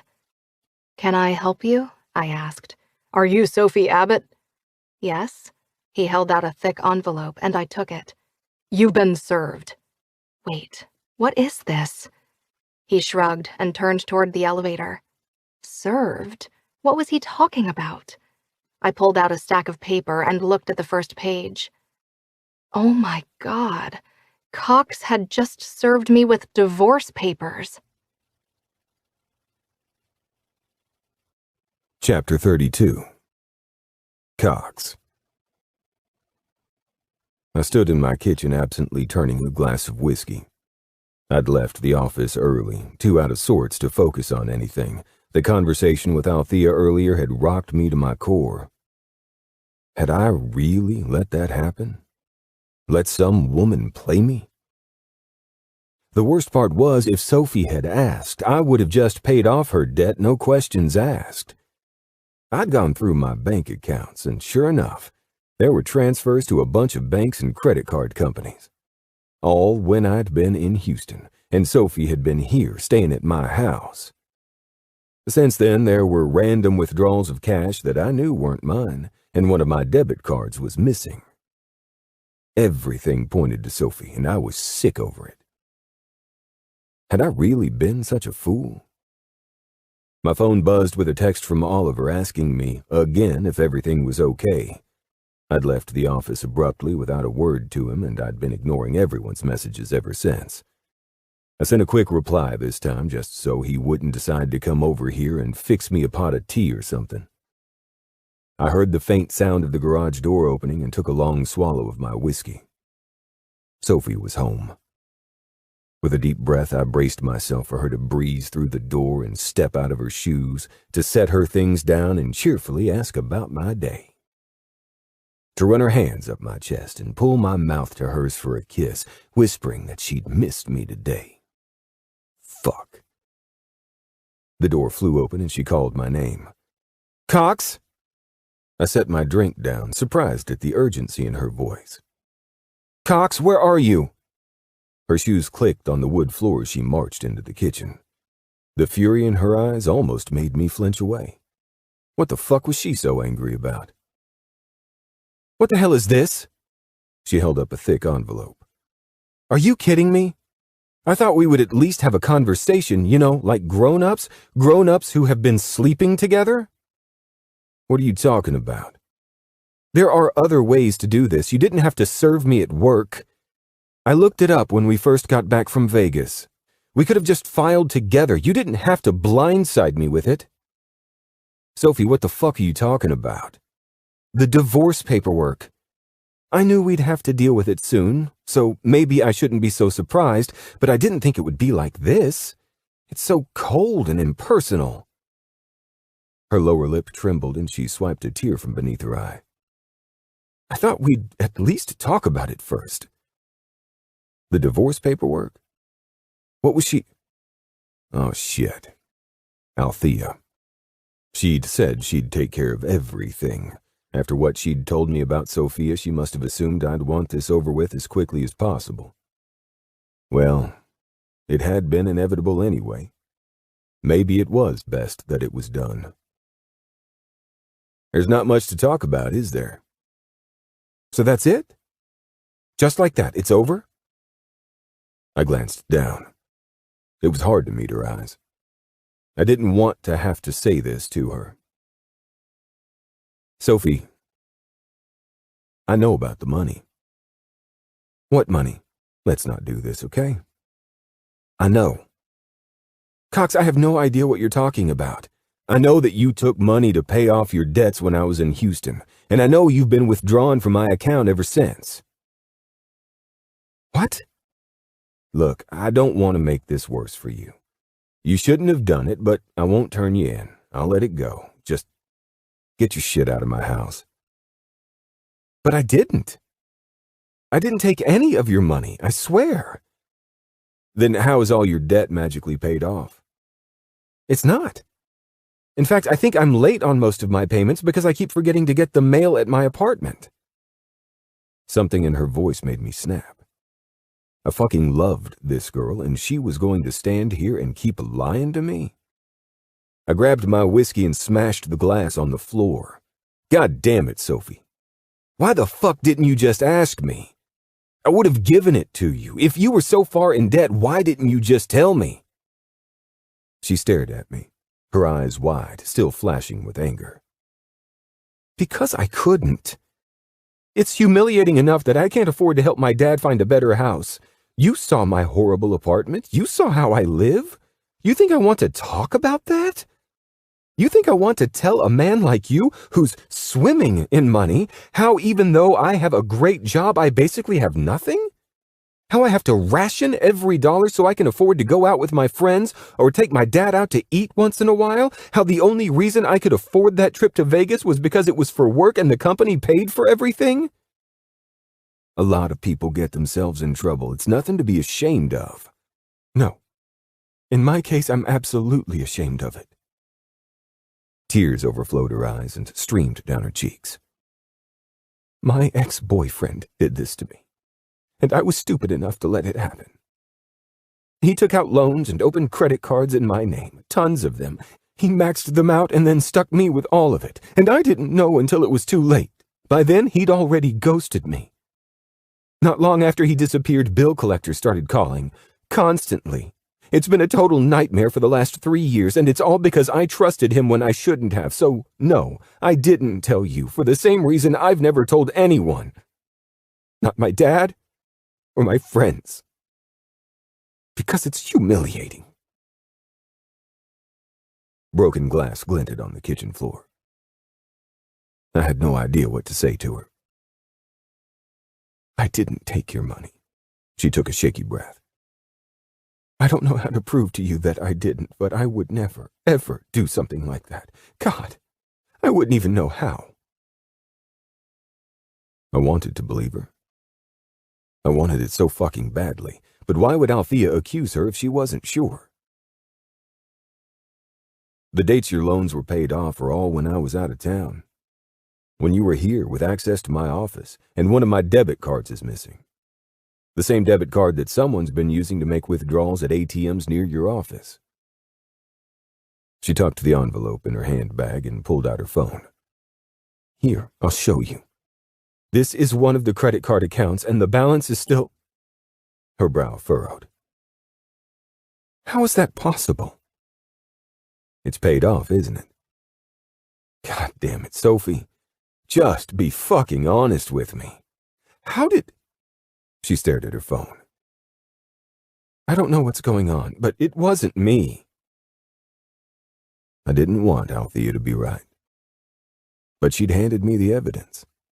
And Sophie didn't have an explanation other than I didn't do it.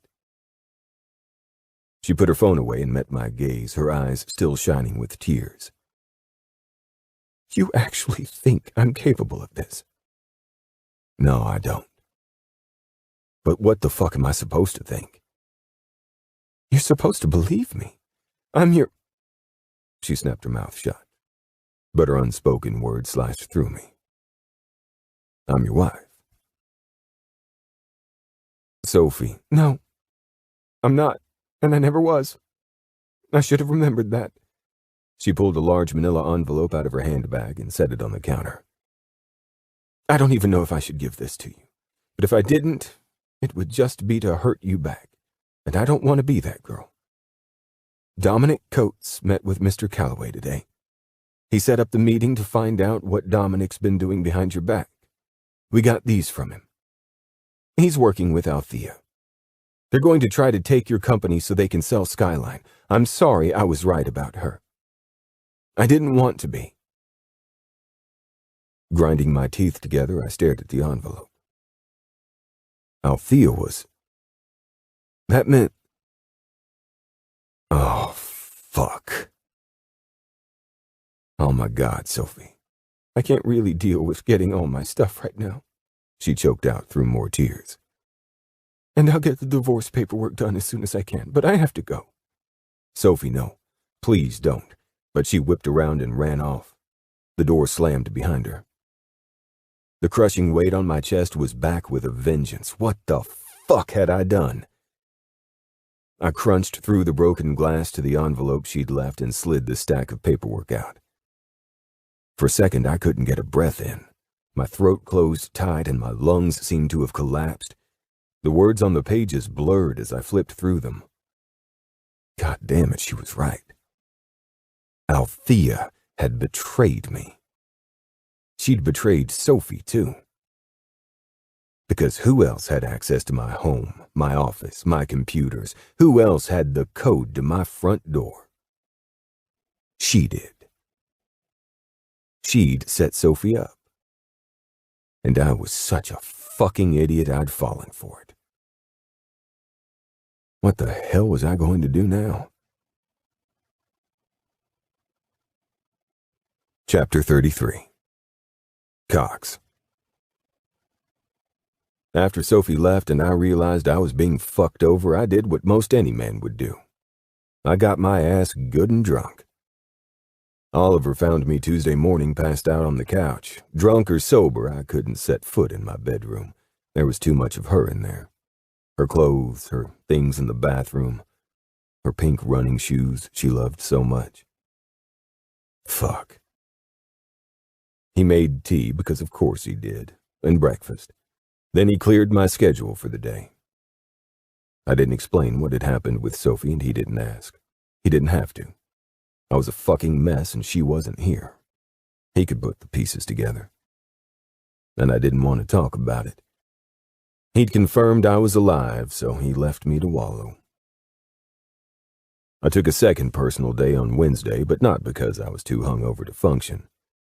I changed the code on my front door so Althea could no longer get in, changed all my passwords, and called the bank to lock down my accounts and get new credit cards. I went through everything I'd given Althea access to over the years and systematically locked her out. And I put together my counterattack. Made the necessary calls. She and Dominic thought they were going to catch me with my pants down. That wasn't going to happen. They'd fucked with the wrong guy. Althea's takeover plan was thorough, I had to give her that. I wouldn't have expected anything less. What I didn't understand was why she'd gone after Sophie. It was clear she'd wanted Sophie out of my life, but why? Why go to all the trouble to frame her like that? She didn't have to get rid of Sophie to execute a successful hostile takeover. And my reputation certainly didn't matter to her, not if she was about to force me out. Why did she give a shit whether or not I got divorced? Regardless, now that I knew what Althea was doing, I had the means to stop her. But when it came to Sophie, I had no idea what I was going to do. I'd tried texting her, but she hadn't answered. Not that I knew what I'd say to her if she did. She'd left a hollow space in my chest, so I filled it with rage. Thursday, I was up bright and early. I showered and trimmed my stubble, put on a suit, and went into work, ready for war. All eyes were on me when I walked into the office. I didn't know what they'd heard, and I didn't particularly care. An icy calm had settled over me. Anger filled the space Sophie had left, but it wasn't hot-tempered rage. It was glacial, leaving me with nothing but cold, hard edges. I passed Oliver's desk and nodded for him to follow me. He got up and closed my office door behind us. "It's good to see you back," he said. "Sober, clean, and dressed, no less. But what's going on? You look like an assassin about to make a kill." "Is Althea in her office?" "She was, last I saw, yes." "Good, I'm firing her. I need you to cancel her company credit card, deactivate her building access code, and have IT lock her out of the network. I want her emails, phone records, anything we can get our hands on. She's been working with Dominic to try to get control of Cox Development. It's not going to happen." Oliver gaped at me. "I thought this was about Sophie. I made a list of ways you could grovel and have deliveries of flowers, chocolate-covered strawberries, and a giant teddy bear all ready to order." "No, I did fuck things up with Sophie. but it's not something a giant teddy bear can fix. That bad? You don't want to know. But she was right. About Althea and Dominic. I rubbed my jaw. Yeah, she was right. And I should have trusted her. Well, maybe her bloody nose wasn't for naught after all. Her bloody nose? You mean when she went out with her friends? How do you know about that? He opened his mouth, sputtered something incoherent, then closed it again. I assumed if you knew about Dominic, you knew what happened at the club. No, I don't know about what happened at the club, but you better keep talking. Sophie had a plan to find out what Dominic was up to. Her friend Nora was supposed to seductively capture his attention and get him talking, but apparently his taste runs more towards Sophie's type than Nora's. Sophie was doing remarkably well when that server hit her with the tray. Are you saying Dominic hit on my girl? I asked, my voice low. Somehow I think that's the least of your worries right now. I blew out a breath. The thought of Dominic anywhere near Sophie made me furious. But Oliver was right. She was trying to catch them this whole time, wasn't she? Yes, she was. I admit I probably encouraged her, but a chance to expose Maleficent was hard to resist. Fuck. Why didn't I listen to her? Don't be too hard on yourself. You've spent years working with Althea. She helped you build this business. You should have been able to trust her. I should have listened to you. And I should have listened to my wife. Then none of this would have happened. Is she still your wife? Fuck if I know. Althea set her up. Made it look like she was stealing money from me. Oh, Cox. You didn't believe her, did you? I glared at him. You're all right. I'll cancel the teddy bear. This is going to take a lot more than an adorable stuffed animal. It's worse than that. Worse than accusing her of being a thief? Althea had her served with divorce papers on Monday. Oliver's mouth dropped open. No wonder Sophie went dark. I haven't heard from her all week. How did Althea do that without your signature? Somehow I doubt she balked at a little forgery. Good point. I straightened my jacket. Have building security on standby to escort her out. I'll take care of it. With pleasure. And I'd like the record to show that I'm refraining from any exclamations of a celebratory nature. I appreciate that. You can gloat later. You know I will. Yeah, I know. Time to get this over with. I left Oliver to handle the details and went straight to Althea's office. Her door was closed, but I didn't bother knocking. She didn't deserve a single courtesy after everything she'd done. She looked up from her laptop, her eyebrows lifting in surprise. You're back. I shut the door and stared at her for a moment. I was so fucking angry. But it was more than that. It was worse. I wasn't just mad. I was hurt. There are only a few people in this world that I trust. Up until a few days ago, you were one of them. What are you talking about? I know what you did to Sophie. I know it wasn't her who took money out of my accounts. It was you. Cox, why would I? Don't, Althea. Let's skip the part where you deny everything. It's insulting to both of us. She folded her hands on her desk, the phony shock melting from her expression. Okay, fine. But you have to know I only had your best interests at heart. Really? That is a fascinating bit of bullshit. Do my best interests also include a hostile takeover of my company? Her mouth opened and her confident demeanor slipped. No. You have the wrong idea. And there you go insulting me again. I know that you've been working with Dominic behind my back.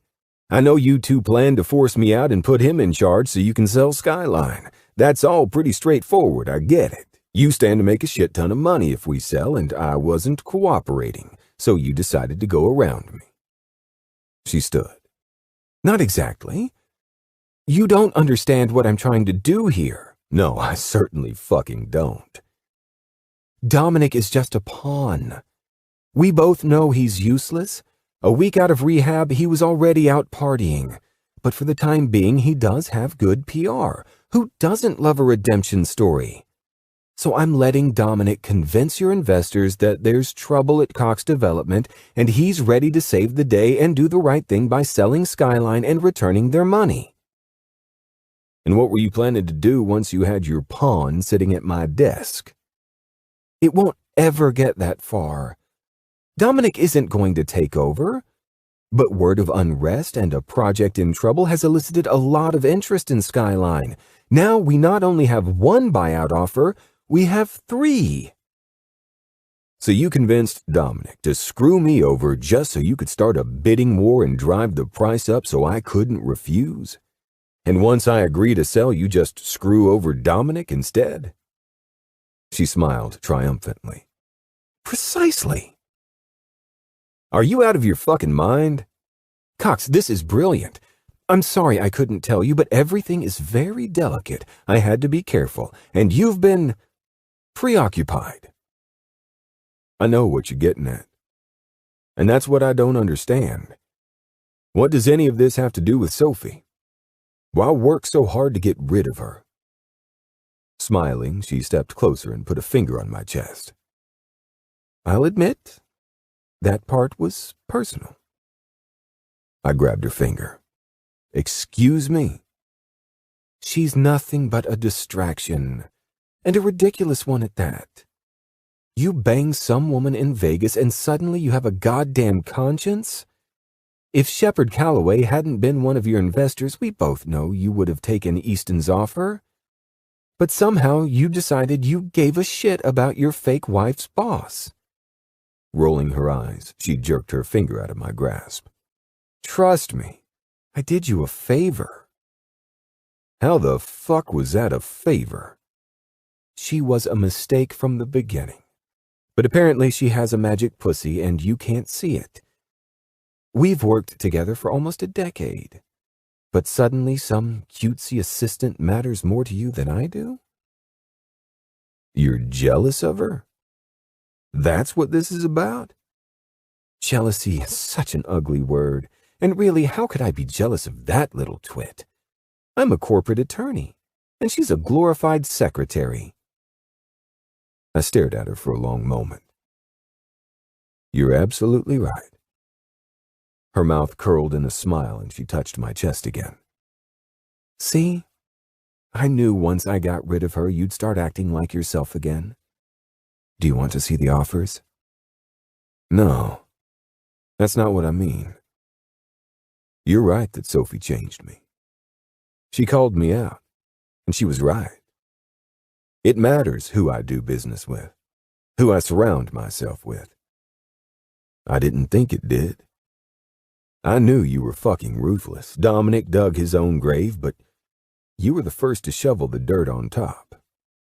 And how many times before that did I turn a blind eye to what you were doing because it benefited me and my company? Cox, we built this business together. You don't get to this level without doing a little dirty work. No, that's not how it's going to be.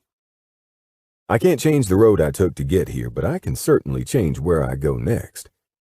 And this underhanded backstabbing bullshit is not how I do things. I'd rather go back to the rusted-out pickup truck and single-wide trailer. Now you're just being dramatic. I don't think you understand what I'm saying to you right now, Althea. You're fired. As of this moment, you're out.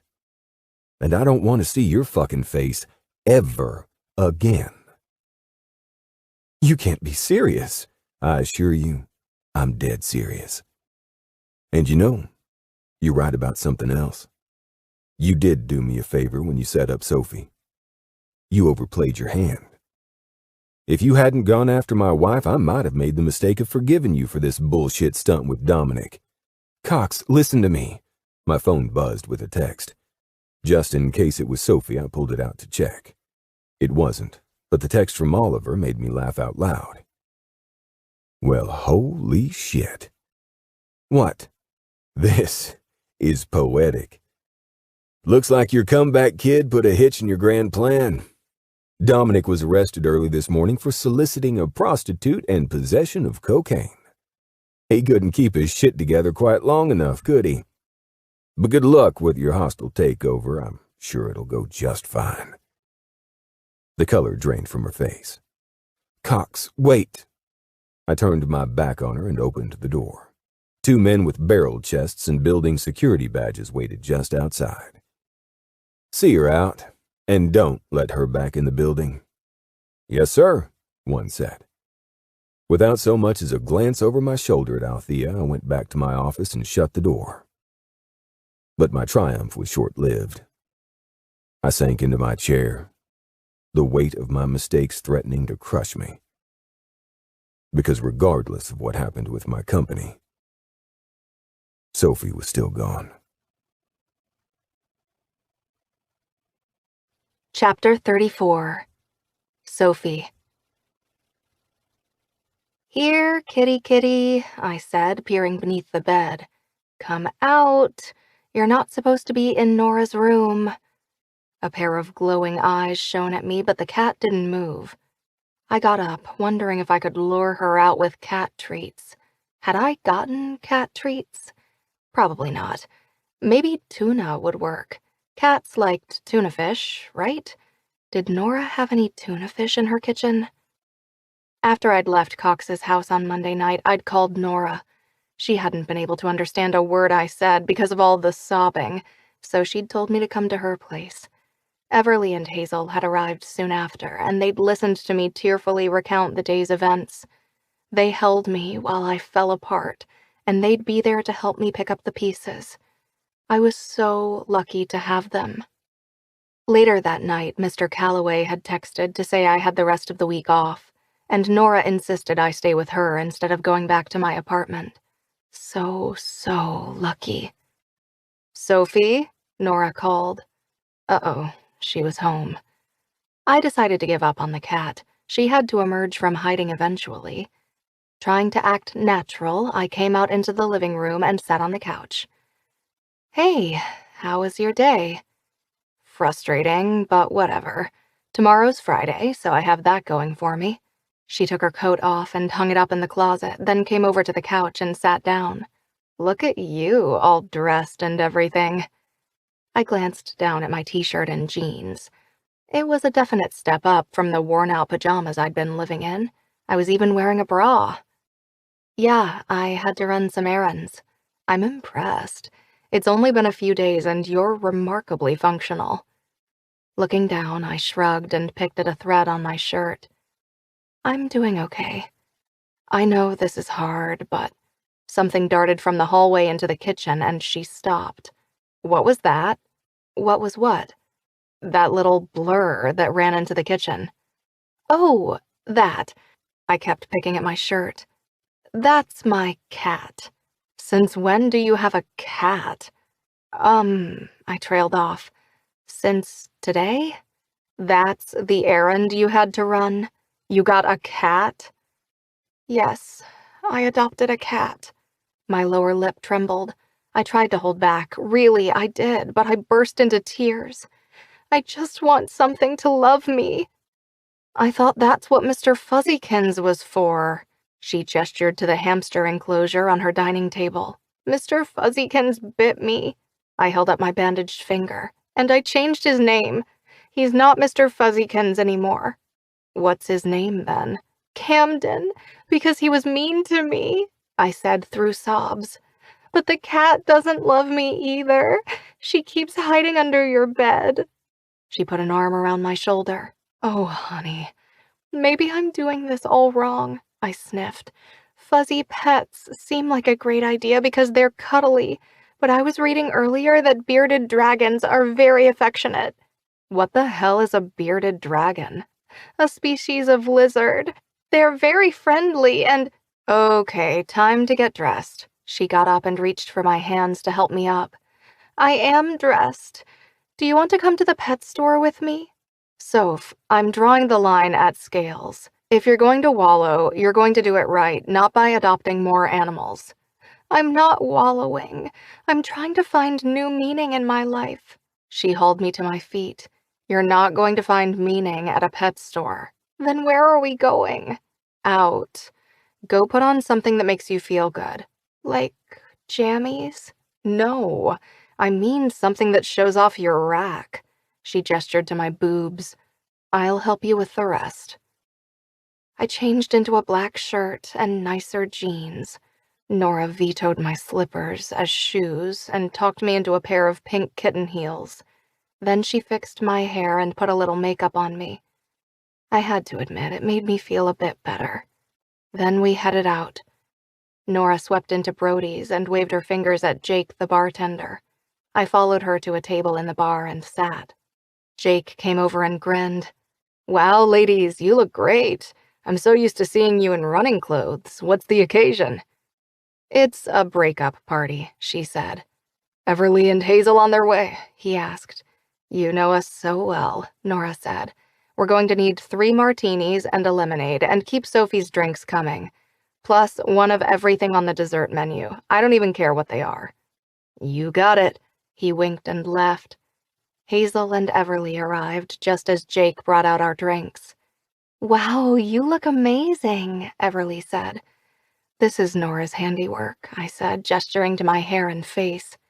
She's adopted 2 animals in the last 3 days, Nora said. She mentioned a lizard, and I had to intervene. I guess consumption of sugar and alcohol is a more normal way to wallow, I said, lifting my drink and taking a sip. I'm sure you're not the only girl who's gotten a breakup cat, Nora said. What's the other animal? Hazel asked. A hamster who hates me? Why do you think he hates you? Everly asked. I raised my bandaged finger. He bit me. That's typical hamster behavior, Hazel said. I'm a little bit confused, Everly said. Why did you get a hamster and a cat? I sighed. This probably sounds silly, but the thought of going back to my apartment and living all alone was too much. I don't know why. I lived alone for a long time and I didn't mind. Maybe because you didn't think you'd go back to living alone, Everly said. She was right, but why had I ever let myself believe that? Have you talked to him? Hazel asked. No.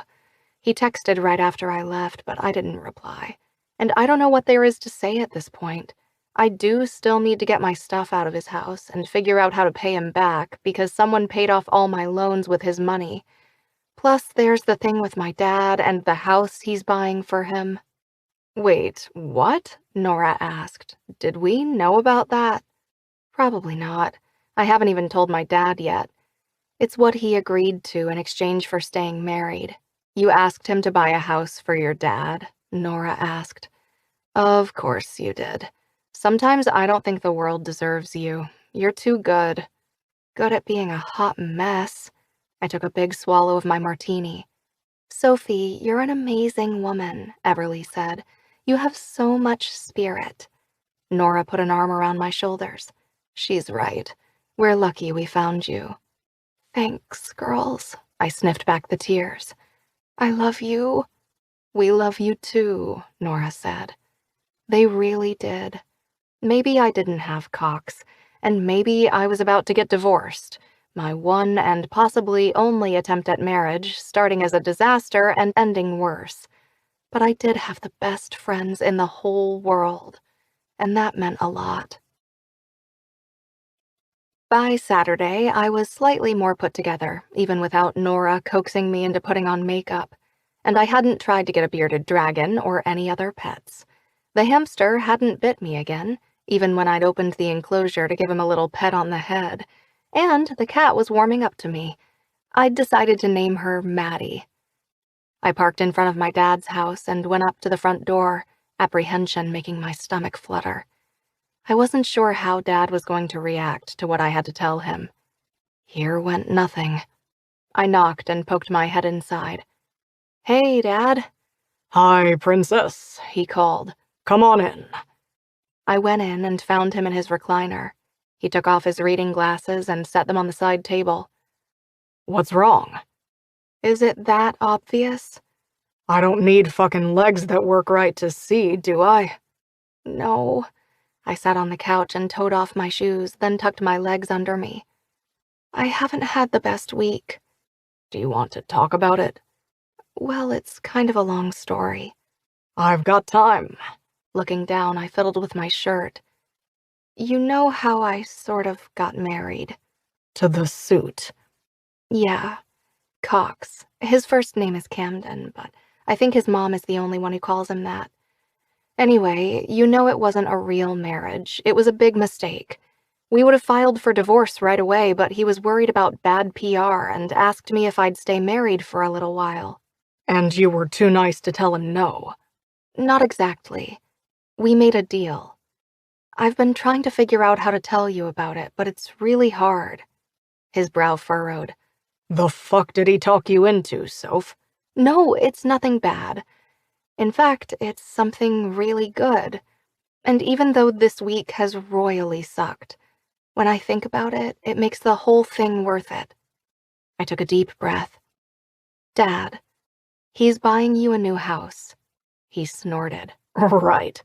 I'm serious. He asked me what I wanted, and it was the first thing that popped into my head. I thought for sure he'd say no, but he didn't. We've been looking for something that's perfect for you. I haven't exactly talked to him since Monday, but I know he's going to stick to his side of the deal. Dad stared at me like he didn't know who I was. A house? Yes. For me? Yes. Why? Why would you do that? Because you need a house that doesn't have stairs. I can't let you keep sleeping in your chair. I gestured to his recliner. No, you can't do that. If he has the kind of money to just buy someone a house, he should buy one for you, not me. Well, that's not what we agreed to. What if I hate it? You won't hate it. What if I don't want to move? I crossed my arms. Then I'll move you anyway.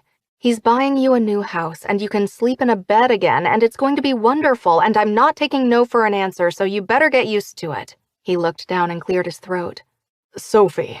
Dad, you're all I have, except for a hamster who's mean to me, and a cat who hides under the bed a lot. And I'm all you have, too. You always took care of me, mostly on your own, and you did such a good job. It's my turn to take care of you. Princess, you don't have to take care of me. Too bad. I want to, and I already said I'm not taking no for an answer. He lifted his gaze, and his eyes brimmed with tears. I'd never seen my dad cry, not even once. My sweet, sweet girl. The big guy upstairs took your mom too soon, but he sure did leave a piece of her behind in you. Dad, you're going to make me cry. It was a silly thing to say because I was already crying. Coughing a little, he swiped beneath his eyes. Well, that's a fucking thing, isn't it? I guess a new house won't be too bad. No, it's going to be great. But things didn't work out with the suit. I shook my head. No, things didn't work out. But please don't tell me you found someone to set me up with. I'm not ready for that. I know, Princess, he said. But I'm telling you, he's out there. And when he finds you, he's going to be the luckiest fucking guy in the universe. I sniffed back more tears. Thanks, Daddy. I love you. I love you too. And because he was a gruff old man who had a knack for knowing when to talk and when I needed a few minutes to stop crying, he turned on the TV. I cried a little more, because for a while I'd thought Cox might be the one, the man my dad had been telling me I'd find, the one who loved me for me, hot mess and all. But that had been too big of a dream to be real. Chapter 35. Cox. I set my empty glass down on the bar, contemplating whether to order another. Taking the edge off more than I already had was tempting. But I also had to play 18 holes of golf with my mother, and she was a ruthless competitor. More whiskey was not going to help my game. I'd come to the country club early, which was why I was the lone guy hunched over a drink at the bar at 10 o'clock in the morning. It wasn't even my usual day to golf with Mom, but I'd developed a strong aversion to being at home since Sophie had left. since I'd made her leave. It was my fault she was gone. I had to own that. So when Mom had asked if I was up for a game her partner for today had canceled, I'd agreed. Dealing with Althea the other day had brought bittersweet satisfaction. She was no longer a threat to me or my company, but I'd lost one of the people I'd relied on. And what did it say about me that I'd turned a blind eye to her shortcomings? Could I trust my own judgment? Since coming down off all that anger-fueled adrenaline after firing Althea, I'd sunk deep into the muck of self-loathing. I'd made some big-ass mistakes, and I had no idea if there was anything I could do to make up for them. And when it came to Sophie, I was shit out of luck. There was no way she'd forgive me for how I'd treated her. Oliver slid onto the stool next to me. "Here you are. What the fuck are you doing here?" "I think we both know the answer to that. Why haven't you talked to her?" I stared at my empty glass, because it was hopeless. What the fuck can I say? I screwed up. She left and I deserved it. True, you did deserve it. Thanks, Oliver. I'm glad we could have this little chat. Big help. He signaled to someone behind me. "He's over here." I glanced over my shoulder. Great. It was Corbin Nash and Shepard Calloway. This was the last thing I needed right now. It was bad enough that I had to face my mother in less than an hour. "You brought them here?" I asked. "Why? So they can play their weird version of good cop, bad cop again?" He shrugged. "I do what I have to do." "How do you even know them?" "Do you really want the details of the chain of events that led us all here?" "Yes, Oliver, I actually do." "Fine. I didn't want to make Sophie feel worse, given my association with you, so I called her friend Nora to find out how she's doing. From Nora, I learned that Sophie has yet to hear from you, aside from a poor excuse for a text Monday night. That was almost a week ago, Cox. You dealt with Althea, but since then you've been locked in your office, burying yourself in work, and now you're day drinking. I had to do something." Shepard nodded to a table. Then he and Corbin took a seat. I decided I might as well cooperate, so I got off my stool. "And you called them? They want me dead right now. You realize that, right?" "Well, it's not like you're going to listen to me." "Wonderful." I went over to the table and sat across from Corbin. "Gentlemen, I'm afraid we'll have to make this quick. I'm meeting my mother for a round of golf, and I won't hear the end of it if I'm late." "Your mother won't be joining you today," Shepard said. "Excuse me? She's occupied with a golf lesson." "Since when?" I asked. Shepard's expression didn't change. "Since 9:30. "What the hell are you talking about?" "I brought in Leonard Wick." My brow furrowed. "Isn't he the current PGA champion?" "I believe so." I turned to Oliver. "Did you know about this?" He shrugged. "Would you have preferred we do this while playing a round of golf with Georgia?" "No," I said with a scowl and shifted my gaze to Shepard and Corbin. "Fine, let's get this over with. Go ahead, do your worst." "That's actually not why we're here," Corbin said. Shepard stared daggers at me. "Yes, it is." "Well, it's why he's here, but he can be pretty single-minded." "See?" I said to Oliver. "Good cop, bad cop again. Next he'll start talking about lobsters." "Well, haven't you spoken to Sophie?" Shepard asked. "I don't see how that's any of your business," I said. He opened his mouth to reply, but I kept talking. I know. Your wives are her best friends, and you're like the overprotective brothers she never had. I get it. But I don't need you to threaten me with bodily harm or financial ruin to know that I fucked up. I'm already well aware of that, so I'm sorry you wasted your time and money, but thanks for setting up my mom with a pro golf lesson. I'm sure it'll be the highlight of her year."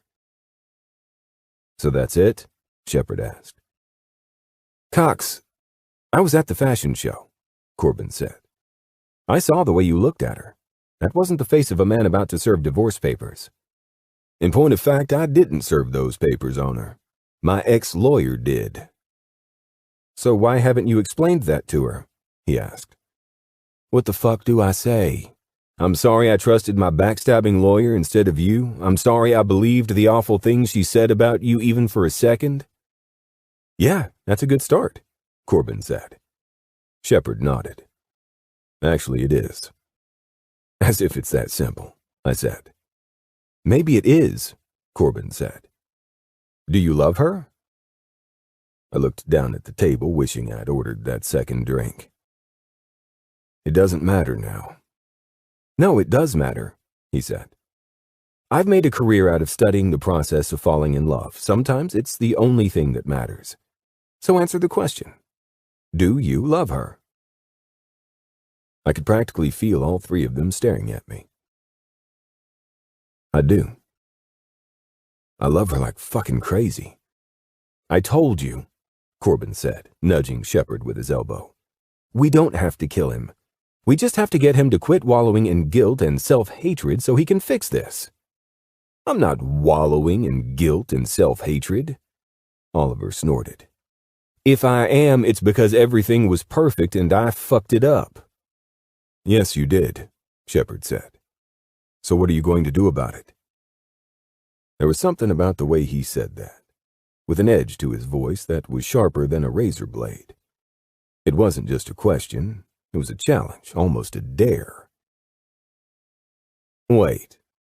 I held up a hand, feeling like I'd just been splashed with cold water. Am I reading this right? You came here to kill me, unless I admitted I was wrong and wanted to fix things with Sophie? Corbin shrugged. Basically, yeah. Which means you two think I have a shot at it. You might, Shepard said. It's not a small mountain to climb, Corbin said. But if you love her, you're already halfway there. And they have it on good authority that she loves you, Oliver said.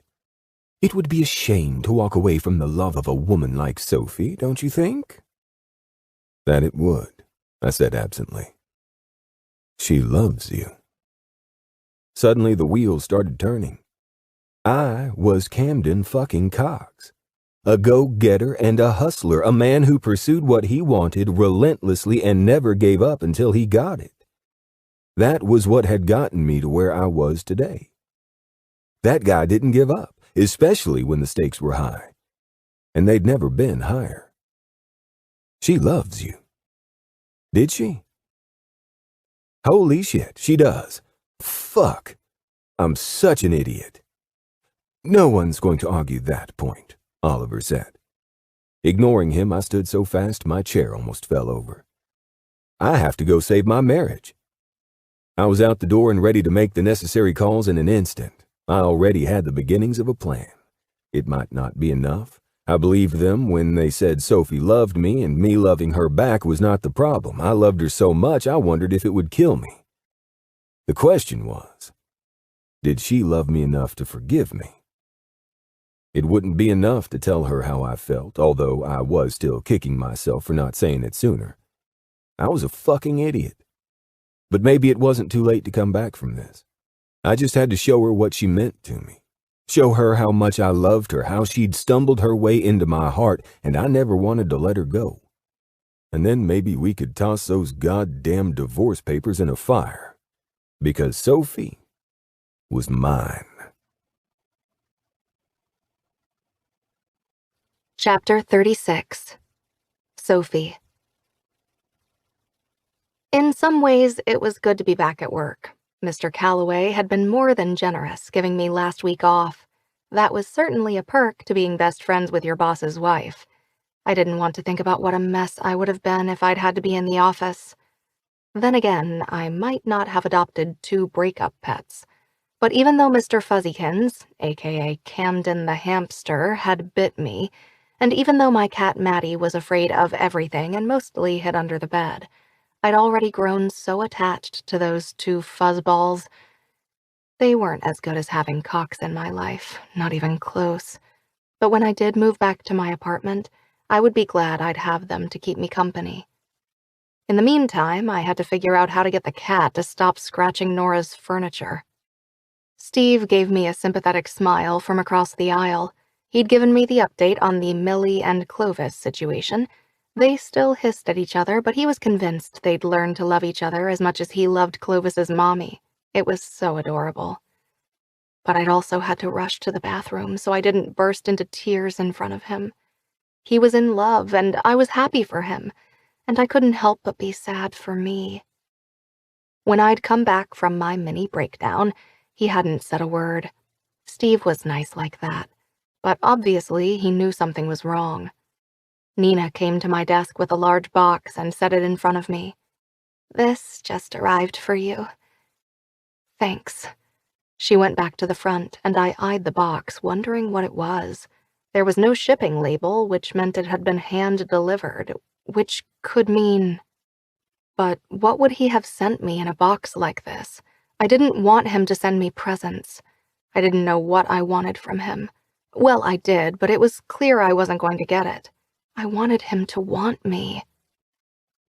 Nora had talked to Oliver, so I knew Cox had fired Althea. That was good news. But it didn't mean we weren't still getting divorced. Not that I'd done anything with the papers. I hadn't been able to bring myself to sign them yet. With a sigh, I popped the tape and opened the box. Inside was packing material and a smaller box. A note on the top read, "Fragile, open with care." It probably was a present. I didn't know why I was so disappointed, but I was. If this was from Cox, it meant he was finally reaching out. But was this what he thought I wanted? Gifts to make up for what had happened? Still, I was careful. I put the box on my desk and gently opened it. Whatever it was inside, it was covered in bubble wrap. I unwound all the packaging and stared through the tears suddenly filling my eyes. Oh my God, it was my mother's music box. All the damage had been repaired. In fact, you almost couldn't tell where it had been broken. I set it down gently and ran my fingers over the top and sides. It wasn't just repaired. It looked better than it ever had. Holding my breath, I turned the handle. The notes tinkled, playing the sweet little tune. A few tears ran down my cheeks, but I couldn't help it. My mom had loved this music box. It was one of the few things I had that was hers, one of the only links I had to the mother I barely remembered. I opened the lid, and a note was tucked inside. It read, "Can I please see you?" He'd written an address underneath, but it was way out in Woodinville. That was odd. It was probably 30 or 40 minutes outside the city. Why did he want me to meet him there? I caught sight of Mr. Calloway leaning against the doorway to his office. He had the hint of a smile on his face. "I'm sorry," I said, trying to quickly wipe away the tears. "Everly's working from home today," he said. "Her back has been bothering her, so I think I'll go home for the afternoon. You might as well leave early." "Are you sure? I missed last week and—" "Sophie," he said, cutting me off. "Go." Did he know what was going on? Had he talked to Cox? I had so many questions, but instead of blurting them out, I swiped my fingers beneath my eyes again. "Thank you." I gently packed up the music box and carried it down to my car. Then I plugged in the address. It seemed like it was in the middle of nowhere. My heart didn't stop racing the entire drive. Why did he want to see me? What was going on? Had he hired a new lawyer and wanted me to meet him in person to finalize the divorce? That thought made my stomach churn, although logically I knew it didn't make very much sense, not with where I was going. But I was so afraid to get my hopes up. The map had me exit the freeway, then took me down a long 2-lane road. It reminded me of the drive we'd taken in the McLaren. Finally, I turned onto a long driveway. At first, I couldn't see anything, just trees on either side. Then the view opened onto the most beautiful house I'd ever seen. It looked like a country estate. Behind it, The blue water of a small lake sparkled in the sun. Parked in front of the house was Cox's car. I got out and looked around. Birds chirped in the surrounding trees, and frogs croaked in the distance. The air was fresh, and the sun was warm. It was like something out of a fairy tale. Cox got out of his car, and my heart leapt at the sight of him. A flurry of emotions hit me all at once. I was hurt and angry, but I'd missed him so much. I wanted to believe he'd missed me too. I wanted it so badly. To be enough. To have this one thing in my life not end in disaster. Was that too much to hope for? Hi, he said, his voice tentative. Thank you for coming. I just realized your note didn't say what time. But you're here. I've been here since this morning. Figured I'd wait as long as it took. He shut his car door, so I did the same. Thank you for getting my music box repaired. Whoever you took it to did an incredible job. It's better than new. I didn't take it to anyone. I fixed it. You did? Since when do you know how to fix music boxes? He shrugged. It was mostly the wood that was damaged. I've done that sort of thing before. Sometimes working with my hands helps me think. So you really do use that workshop in your garage? He nodded. I was afraid you'd notice it was gone before I got it finished.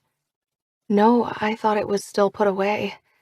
I glanced around, increasingly confused as to why we were out here in front of this idyllic home.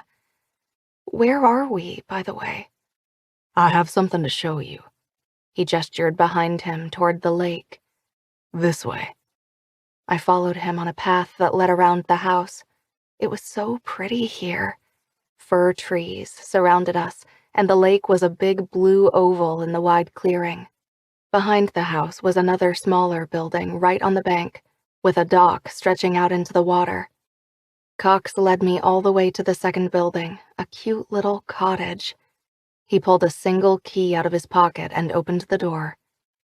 Fishing, right? He asked. What? Your dad. He likes fishing. Yes, but why? He gestured inside. No stairs. Lots of light, 2 bedrooms, and a fully remodeled kitchen. Only 1 bathroom, but it's big, and the dock is right through the back door. No stairs there either. You also said nice neighborhood, and I don't know if this counts since there's only 1 neighbor, but I thought the dock for fishing might make up for it. You found this for my dad? Yeah. Do you want to see inside? I nodded and followed him in. The cottage was so perfect. I couldn't have dreamed up a better place for my dad. Big windows let in lots of light.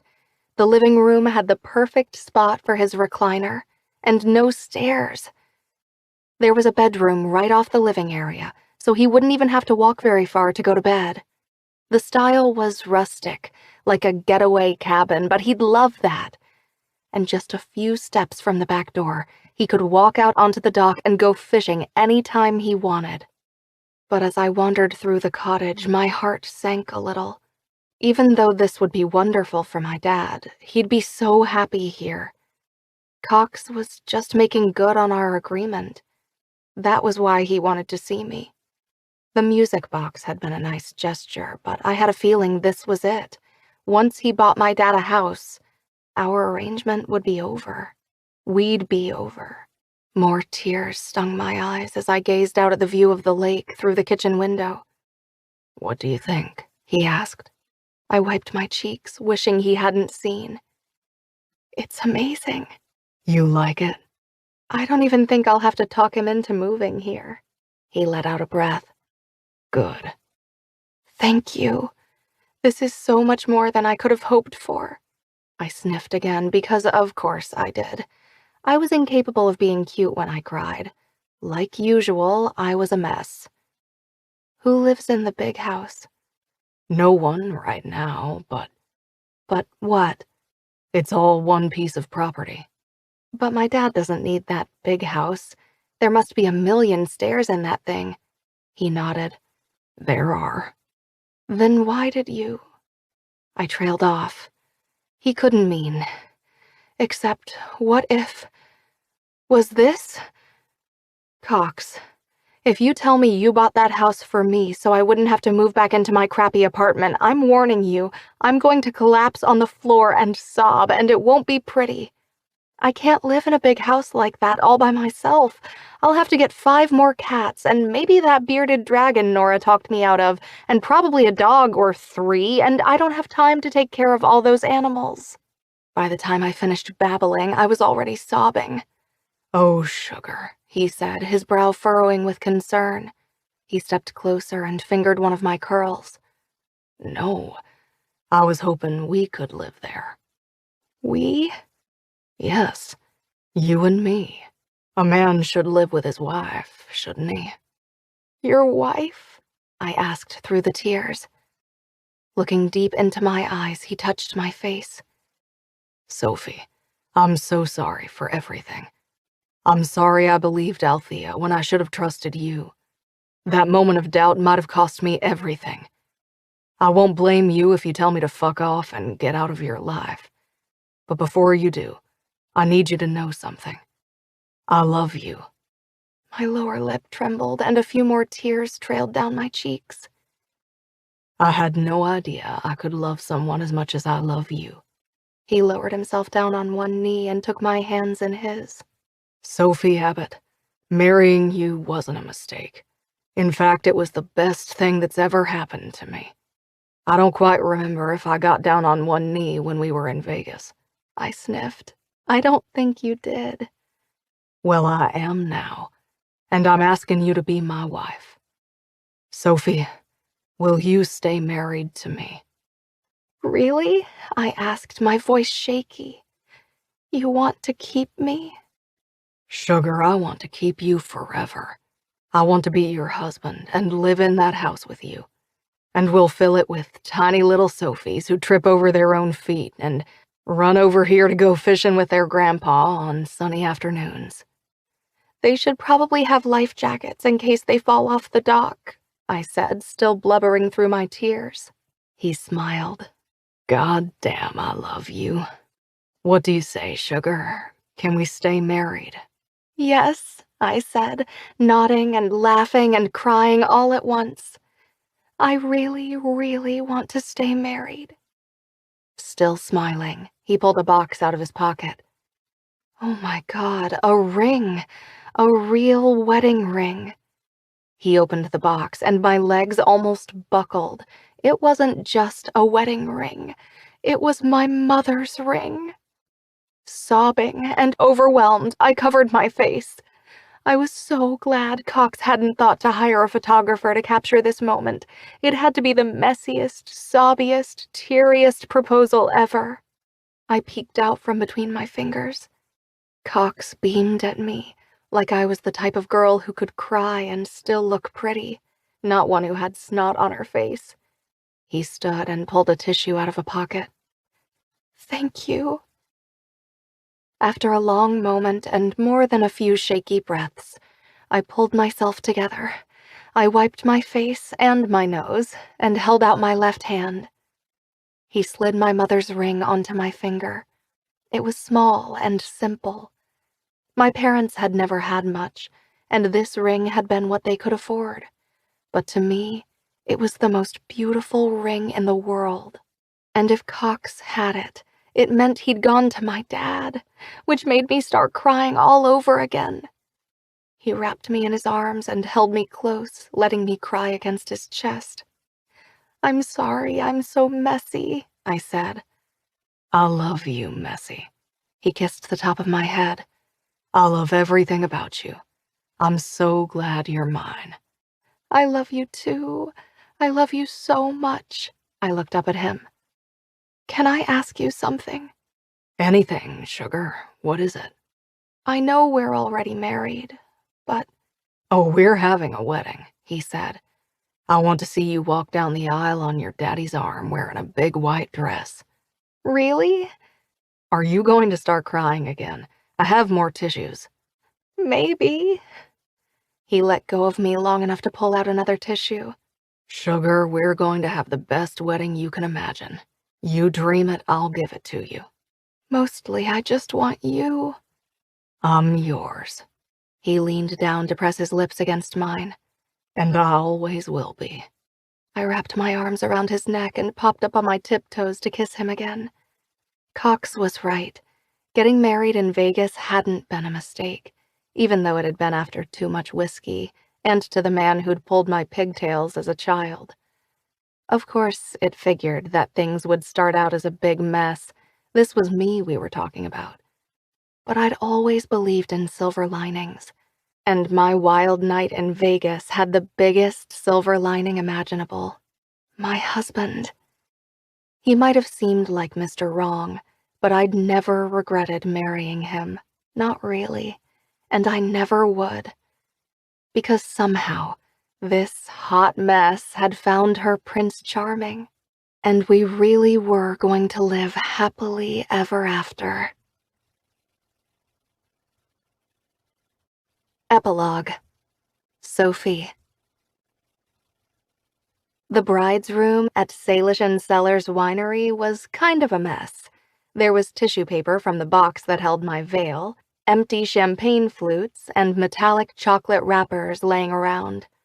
The counter had an array of hairstyling supplies and makeup strewn across it, and trays with remnants of our pre-wedding snacks were on the table in the middle of the room.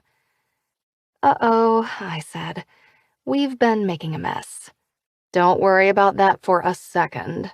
Nora pinned one of my curls back. "All you need to be concerned about right now is getting married." "Again?" I said with a laugh. "The first one barely counted," she said, "although we're sure glad it happened." "Yes, we are," Everly said. Hazel put her hands on her hips and looked me up and down. "You look absolutely stunning." "She really does," Nora said, still fussing with my hair. My 3 best friends wore matching red bridesmaid dresses. Nora had chosen them, so of course they were gorgeous. Hazel wore her hair up and had red fingernails to match. Nora's hair was also pinned up, and she'd found the most amazing red lipstick. Everly had been worried about fitting into her dress after having a baby, but she looked amazing. Little Ella Calloway was already 10 months old and the most beautiful baby in the history of ever. She had her dad's ice blue eyes and her mom's pretty blonde hair and sunny disposition. She was the happiest baby, and all her aunties loved her to pieces. And she had her daddy wrapped around her finger. It was so cute I could die. Nora placed the comb that attached to my veil in my hair and made sure it was secure. There. Perfect. I turned and took a few steps to look in the full-length mirror. Oh my God, is that me? The woman looking back at me wore a lace wedding gown that flattered my curves perfectly. The neckline dipped just low enough to make my boobs look amazing, if I did say so myself. The bodice accentuated my waist, and the skirt flowed over my hips and down to the floor. Beneath the dress, I wore a pair of white flats, comfortable, and I was much less likely to trip in them than if I wore heels.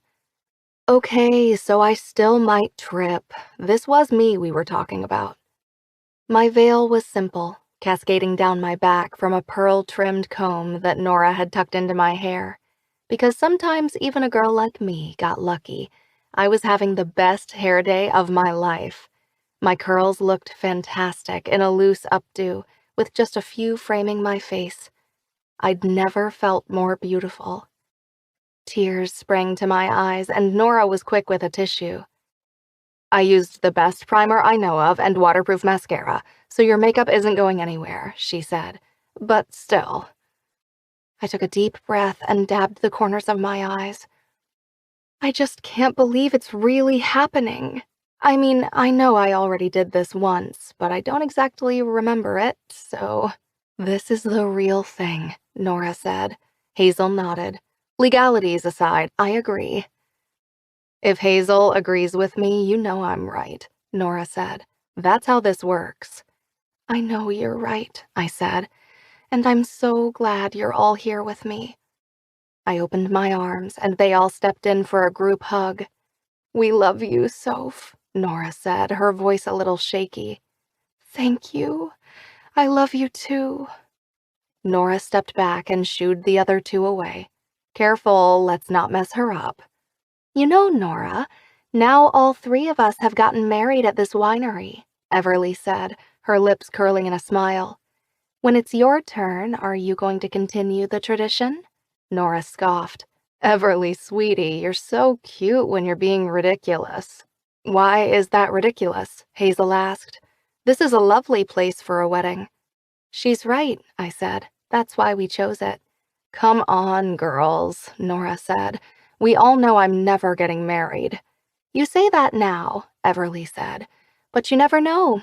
You might meet the right guy, and then—" "Well, if I do, and let me assure you that I won't, I'll continue the tradition. How's that?" "I'll take it," Everly said. Jamie, the wedding coordinator here at Salish and Sellers, knocked and poked her head in. "Hi, ladies. Are you about ready?" "Yes, we are," I said.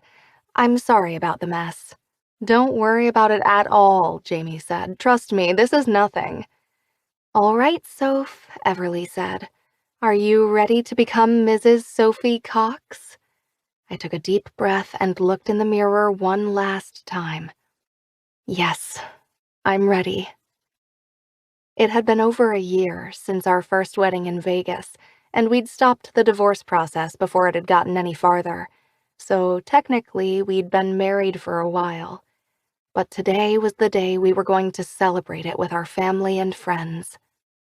I'd had so much fun planning this wedding. My friends and I had gone dress shopping and done cake tastings, and they'd thrown me the best bachelorette party, a weekend at a resort with a luxurious spa, and a lot of champagne.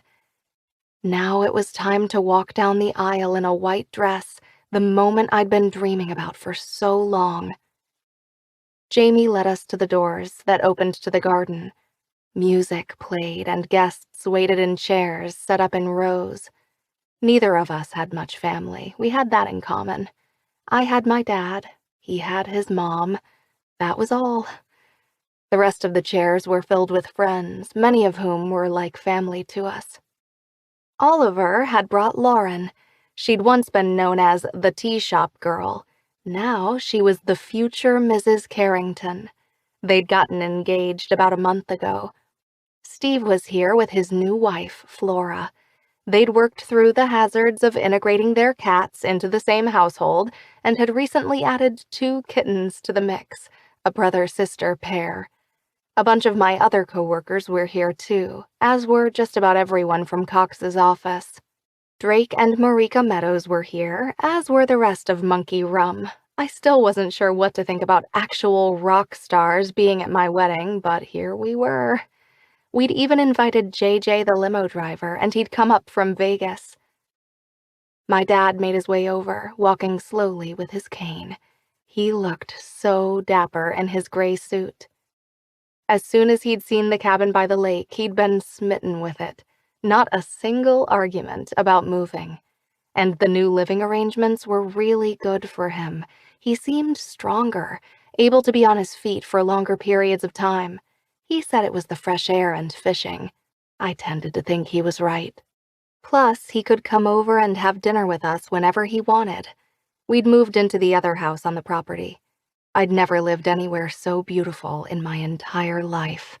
Maddie had plenty of room to run around, although she still spent a lot of time hiding under beds. And the hamster was back to being Mr. Fluffykins. He hadn't bitten me again, so I figured he could keep his original name.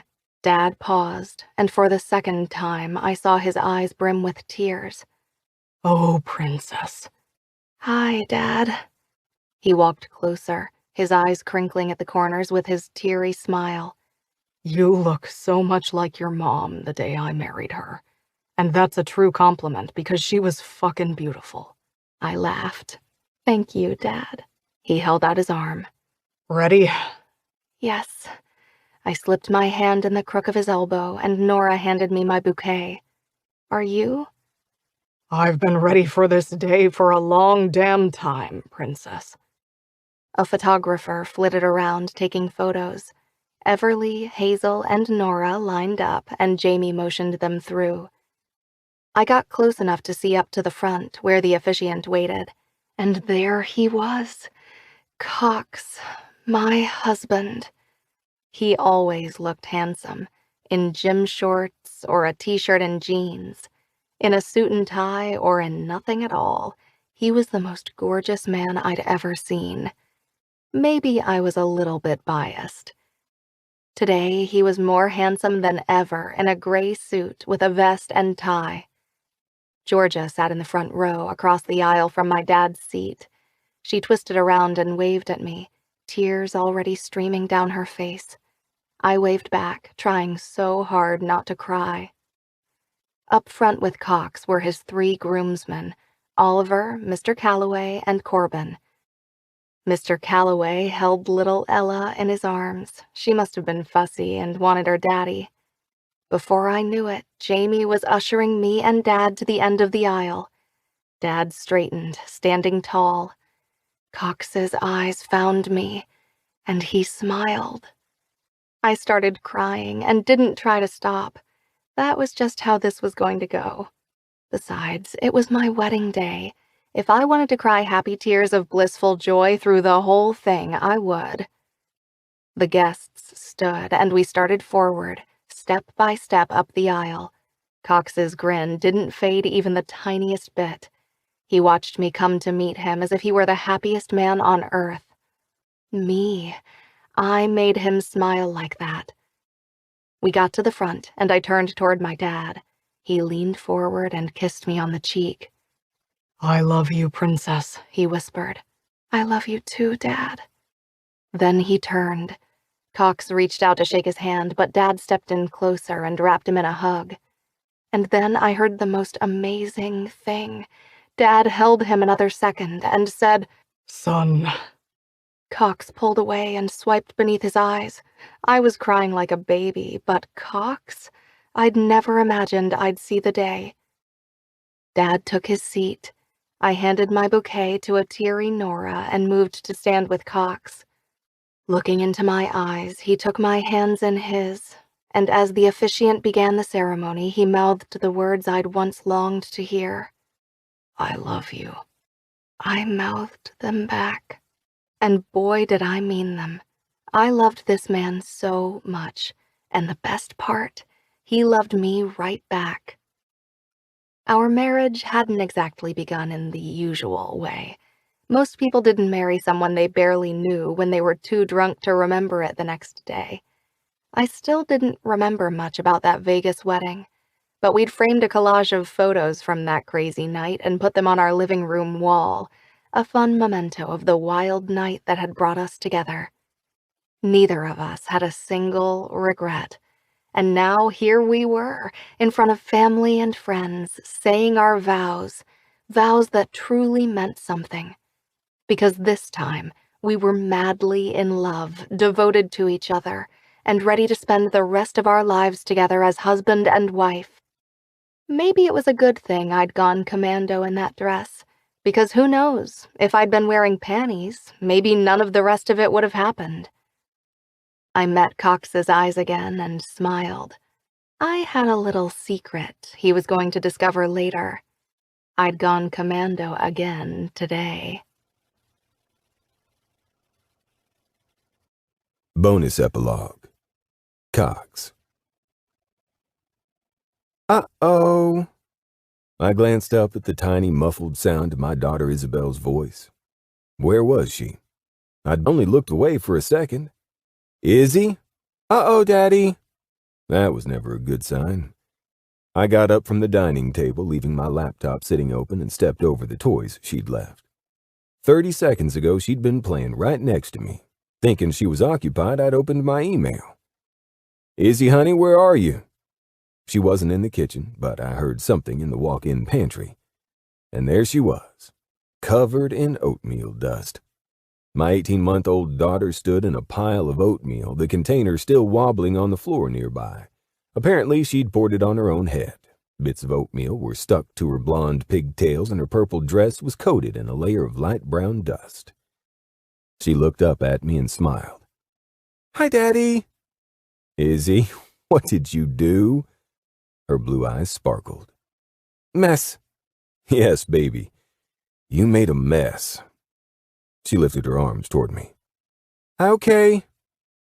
As if I could resist my sweet baby girl, I scooped her into my arms. I'm glad you're okay. But why did you dump out the oatmeal? I dump it. With a laugh, I tried to brush some of the oatmeal off her head. I see that. Cox? Sophie called from another room. Is Izzy okay?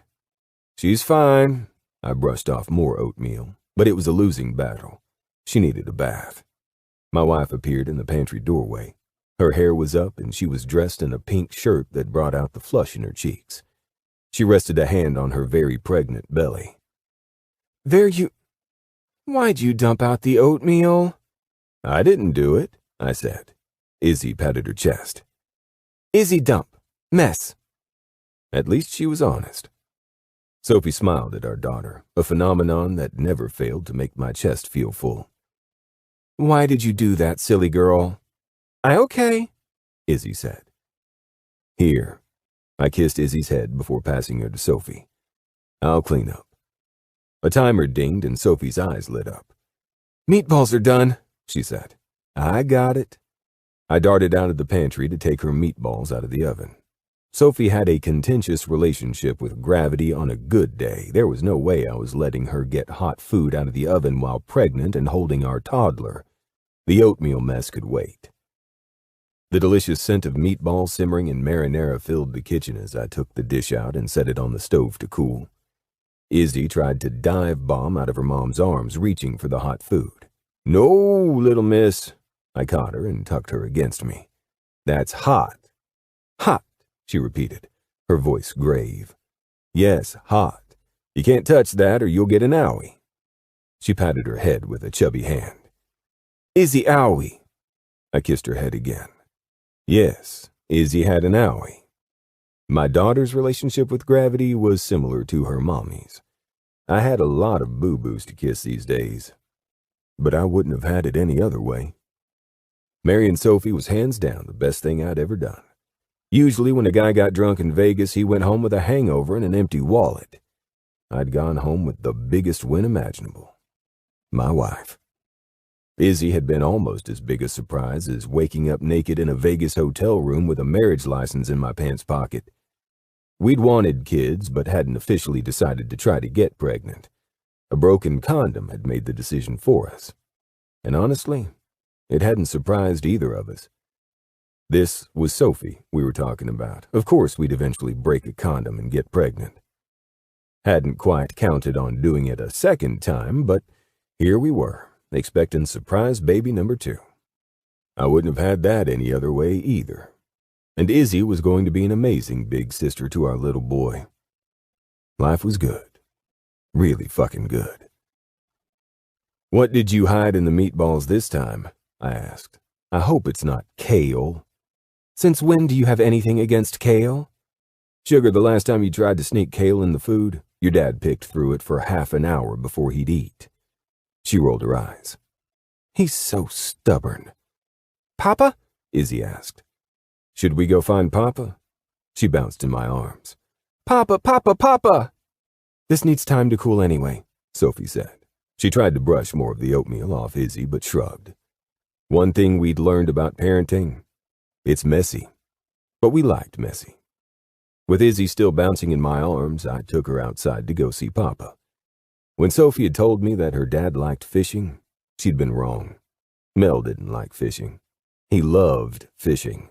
On sunny days, he sat out in the chair I'd made for him, bolted to the dock so it couldn't tip or scoot too close to the edge, and whistled while his line bobbed in the lake water. On rainy days, he wore boots and sat under an umbrella, and he still whistled. The regular fresh air and exercise seemed to have done wonders for his health. He still got around with just his cane, despite doctors having told him he'd be in a wheelchair by now. Of course, his stubbornness might have had something to do with that. He'd wanted to prove them wrong, so he did. He was still rough around the edges, sandpaper, Sophie would say. but I could honestly say he was happy. Izzy had a lot to do with that, too. Of course, Izzy made everyone happy. My mom was also a regular part of her life, coming over at least once a week to spend time with her granddaughter. She'd finally forgiven me for marrying Sophie in Vegas, especially because we told her first when we found out Sophie was pregnant. Both times. "Papa!" Izzy shrieked as soon as we got out of the house. We could see the dock from here, and sure enough, Mel was out there with his line in the water. "Wait," Sophie said, grabbing a toddler-sized life jacket off a set of hooks by the back door. I held Izzy while Sophie strapped her in. We couldn't let her go anywhere near the dock without a life jacket. Hours of swim lessons didn't make either of us comfortable with Izzy near the water without one, and she'd fallen in 3 or 4 times, so our fears weren't without cause. When she was safely bundled in her buoyant pink vest, I set her down and let her go. "You chase her," Sophie said. "I can't even keep up with a toddler anymore." I gave my wife a quick kiss, then jogged to catch up with my tiny and terrifyingly fearless baby girl. "Careful, Izzy," I called, right as she caught her foot on a bit of grass, or maybe nothing, it was hard to tell, and pitched forward. "Okay," she said before she'd even gotten up. I grabbed the back of her life jacket and set her on her feet. "Slow down, Iz." She brushed the dirt off her hands and started toddling toward the dock, only slightly slower than before. Silly girl. We reached the dock and Mel twisted around in his chair. "There's my Izzy boo," he said. "Come on, careful of the edge." She ran to him and deftly climbed up into his lap. The life jacket made that slightly more difficult, but they were used to it. Mel shifted her onto one leg and let her help hold the fishing pole. "Catch anything?" I asked. "Fuck." Mel stopped himself before he said fucking. "Fish aren't biting today." "Maybe tomorrow," I said. He nodded. Mel didn't care much if the fish were biting. He just liked being out here, especially when his granddaughter joined him, which was often. "Maybe." Sophie caught up, her belly making her waddle. She was the cutest little pregnant wife. I was going to miss that belly after the baby was born. I'd loved her body before. I'd loved it during and after her first pregnancy. And I loved it now. And I was going to keep on loving it, as often as possible. I slipped my arms around her and drew her close. She smelled like vanilla and sunshine. "How are you feeling?" "Pretty good, actually." She leaned against my chest and threaded her arms around my waist. "Although," I looked down at her and brushed a loose curl off her forehead. "What?" The corners of her mouth turned up. "I could really use a nap." My cock stirred in my pants and she pressed herself against me. I resisted the urge to grunt. A nap was code for, I need some hot monkey lovin'. And you weren't going to hear me complain. A nap sounds like a great idea.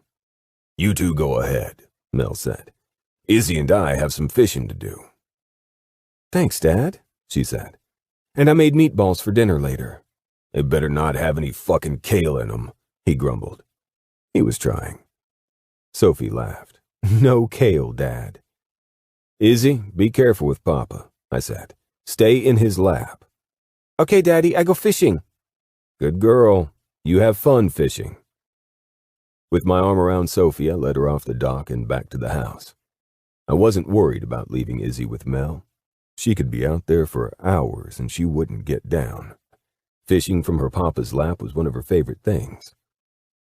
Inside, the house smelled like comfort food and my wife needed an orgasm. My baby girl lit up my life and my baby boy was on the way. Life couldn't get better. How had I been so sure I'd never get married? I would have missed all this. And that would have been a fucking tragedy. We didn't waste any time. As soon as we got to the bedroom, clothes hit the floor. Pregnant sex required some modifications, but we'd never let it slow us down. She was a goddess, curvy and delicious, and mine. Always, forever mine. As I made love to my wife, I reveled in the feel of her. In her scent, her hair, her skin. her mouth tangled with mine, and the feel of my cock sinking deep inside her. We'd made a life together, a beautiful, messy life. One filled with love and laughter, with family and friends. She was the best thing that had ever happened to me, and I'd never get tired of showing her how much I loved her. Hard, deep, and often. Who could have known that the sweet, round-cheeked girl with curly blonde pigtails was the girl I was going to marry? There had been a time when I thought I'd be alone forever, and thought I'd be happy that way. A time when I'd thought success in my career was all I needed. I'd been dead wrong. Sophie was what I needed. Sophie and our growing family. They were my life, my everything. I hadn't planned on marrying the woman of my dreams, but somehow I'd been the luckiest man in Vegas that night, even if I hadn't known it at the time. Now I did know it, and I was going to spend the rest of my life loving my sweet sugar bug while she loved me right back. This has been Marrying Mr. Wrong, written by Claire Kingsley. Narrated by Savannah Peachwood and Aidan Snow, both members of SAG-AFTRA. Produced by One Night Stand Studios. Post-production by Dimitra Hardaveya. Text copyright 2021 by Claire Kingsley. Production copyright 2021 by Claire Kingsley. All rights reserved.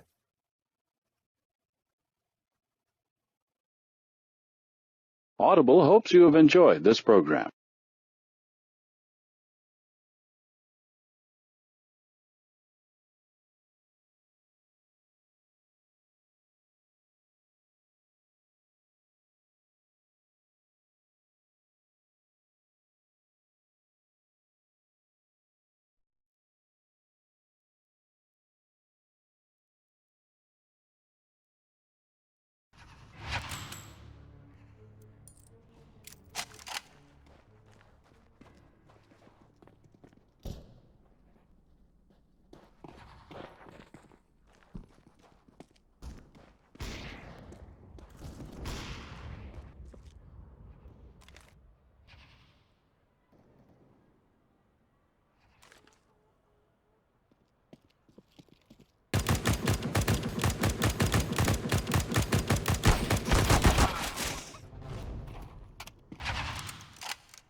Nice shooting. You got him. Very good shot.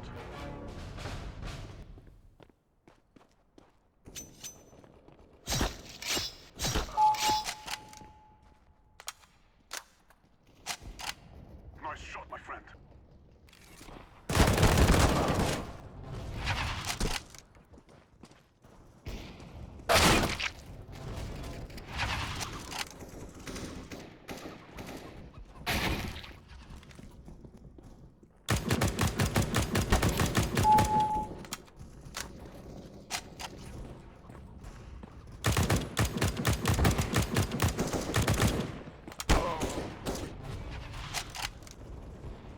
With your will, we shall drive them out.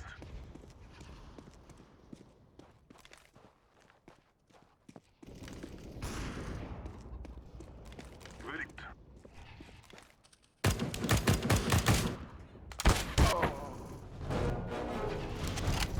Nice shot.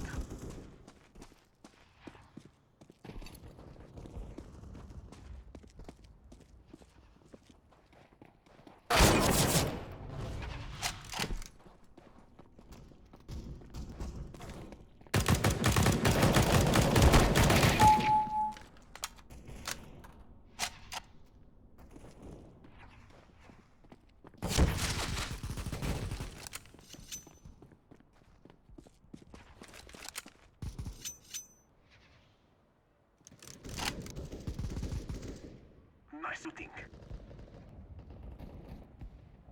Got him.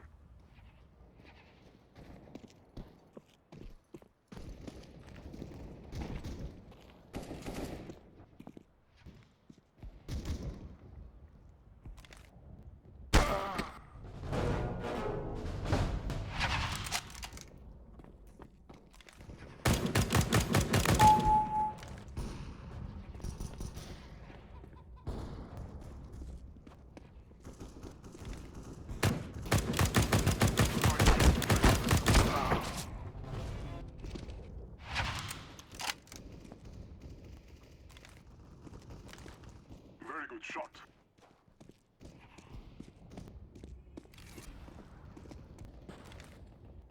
Very good shooting.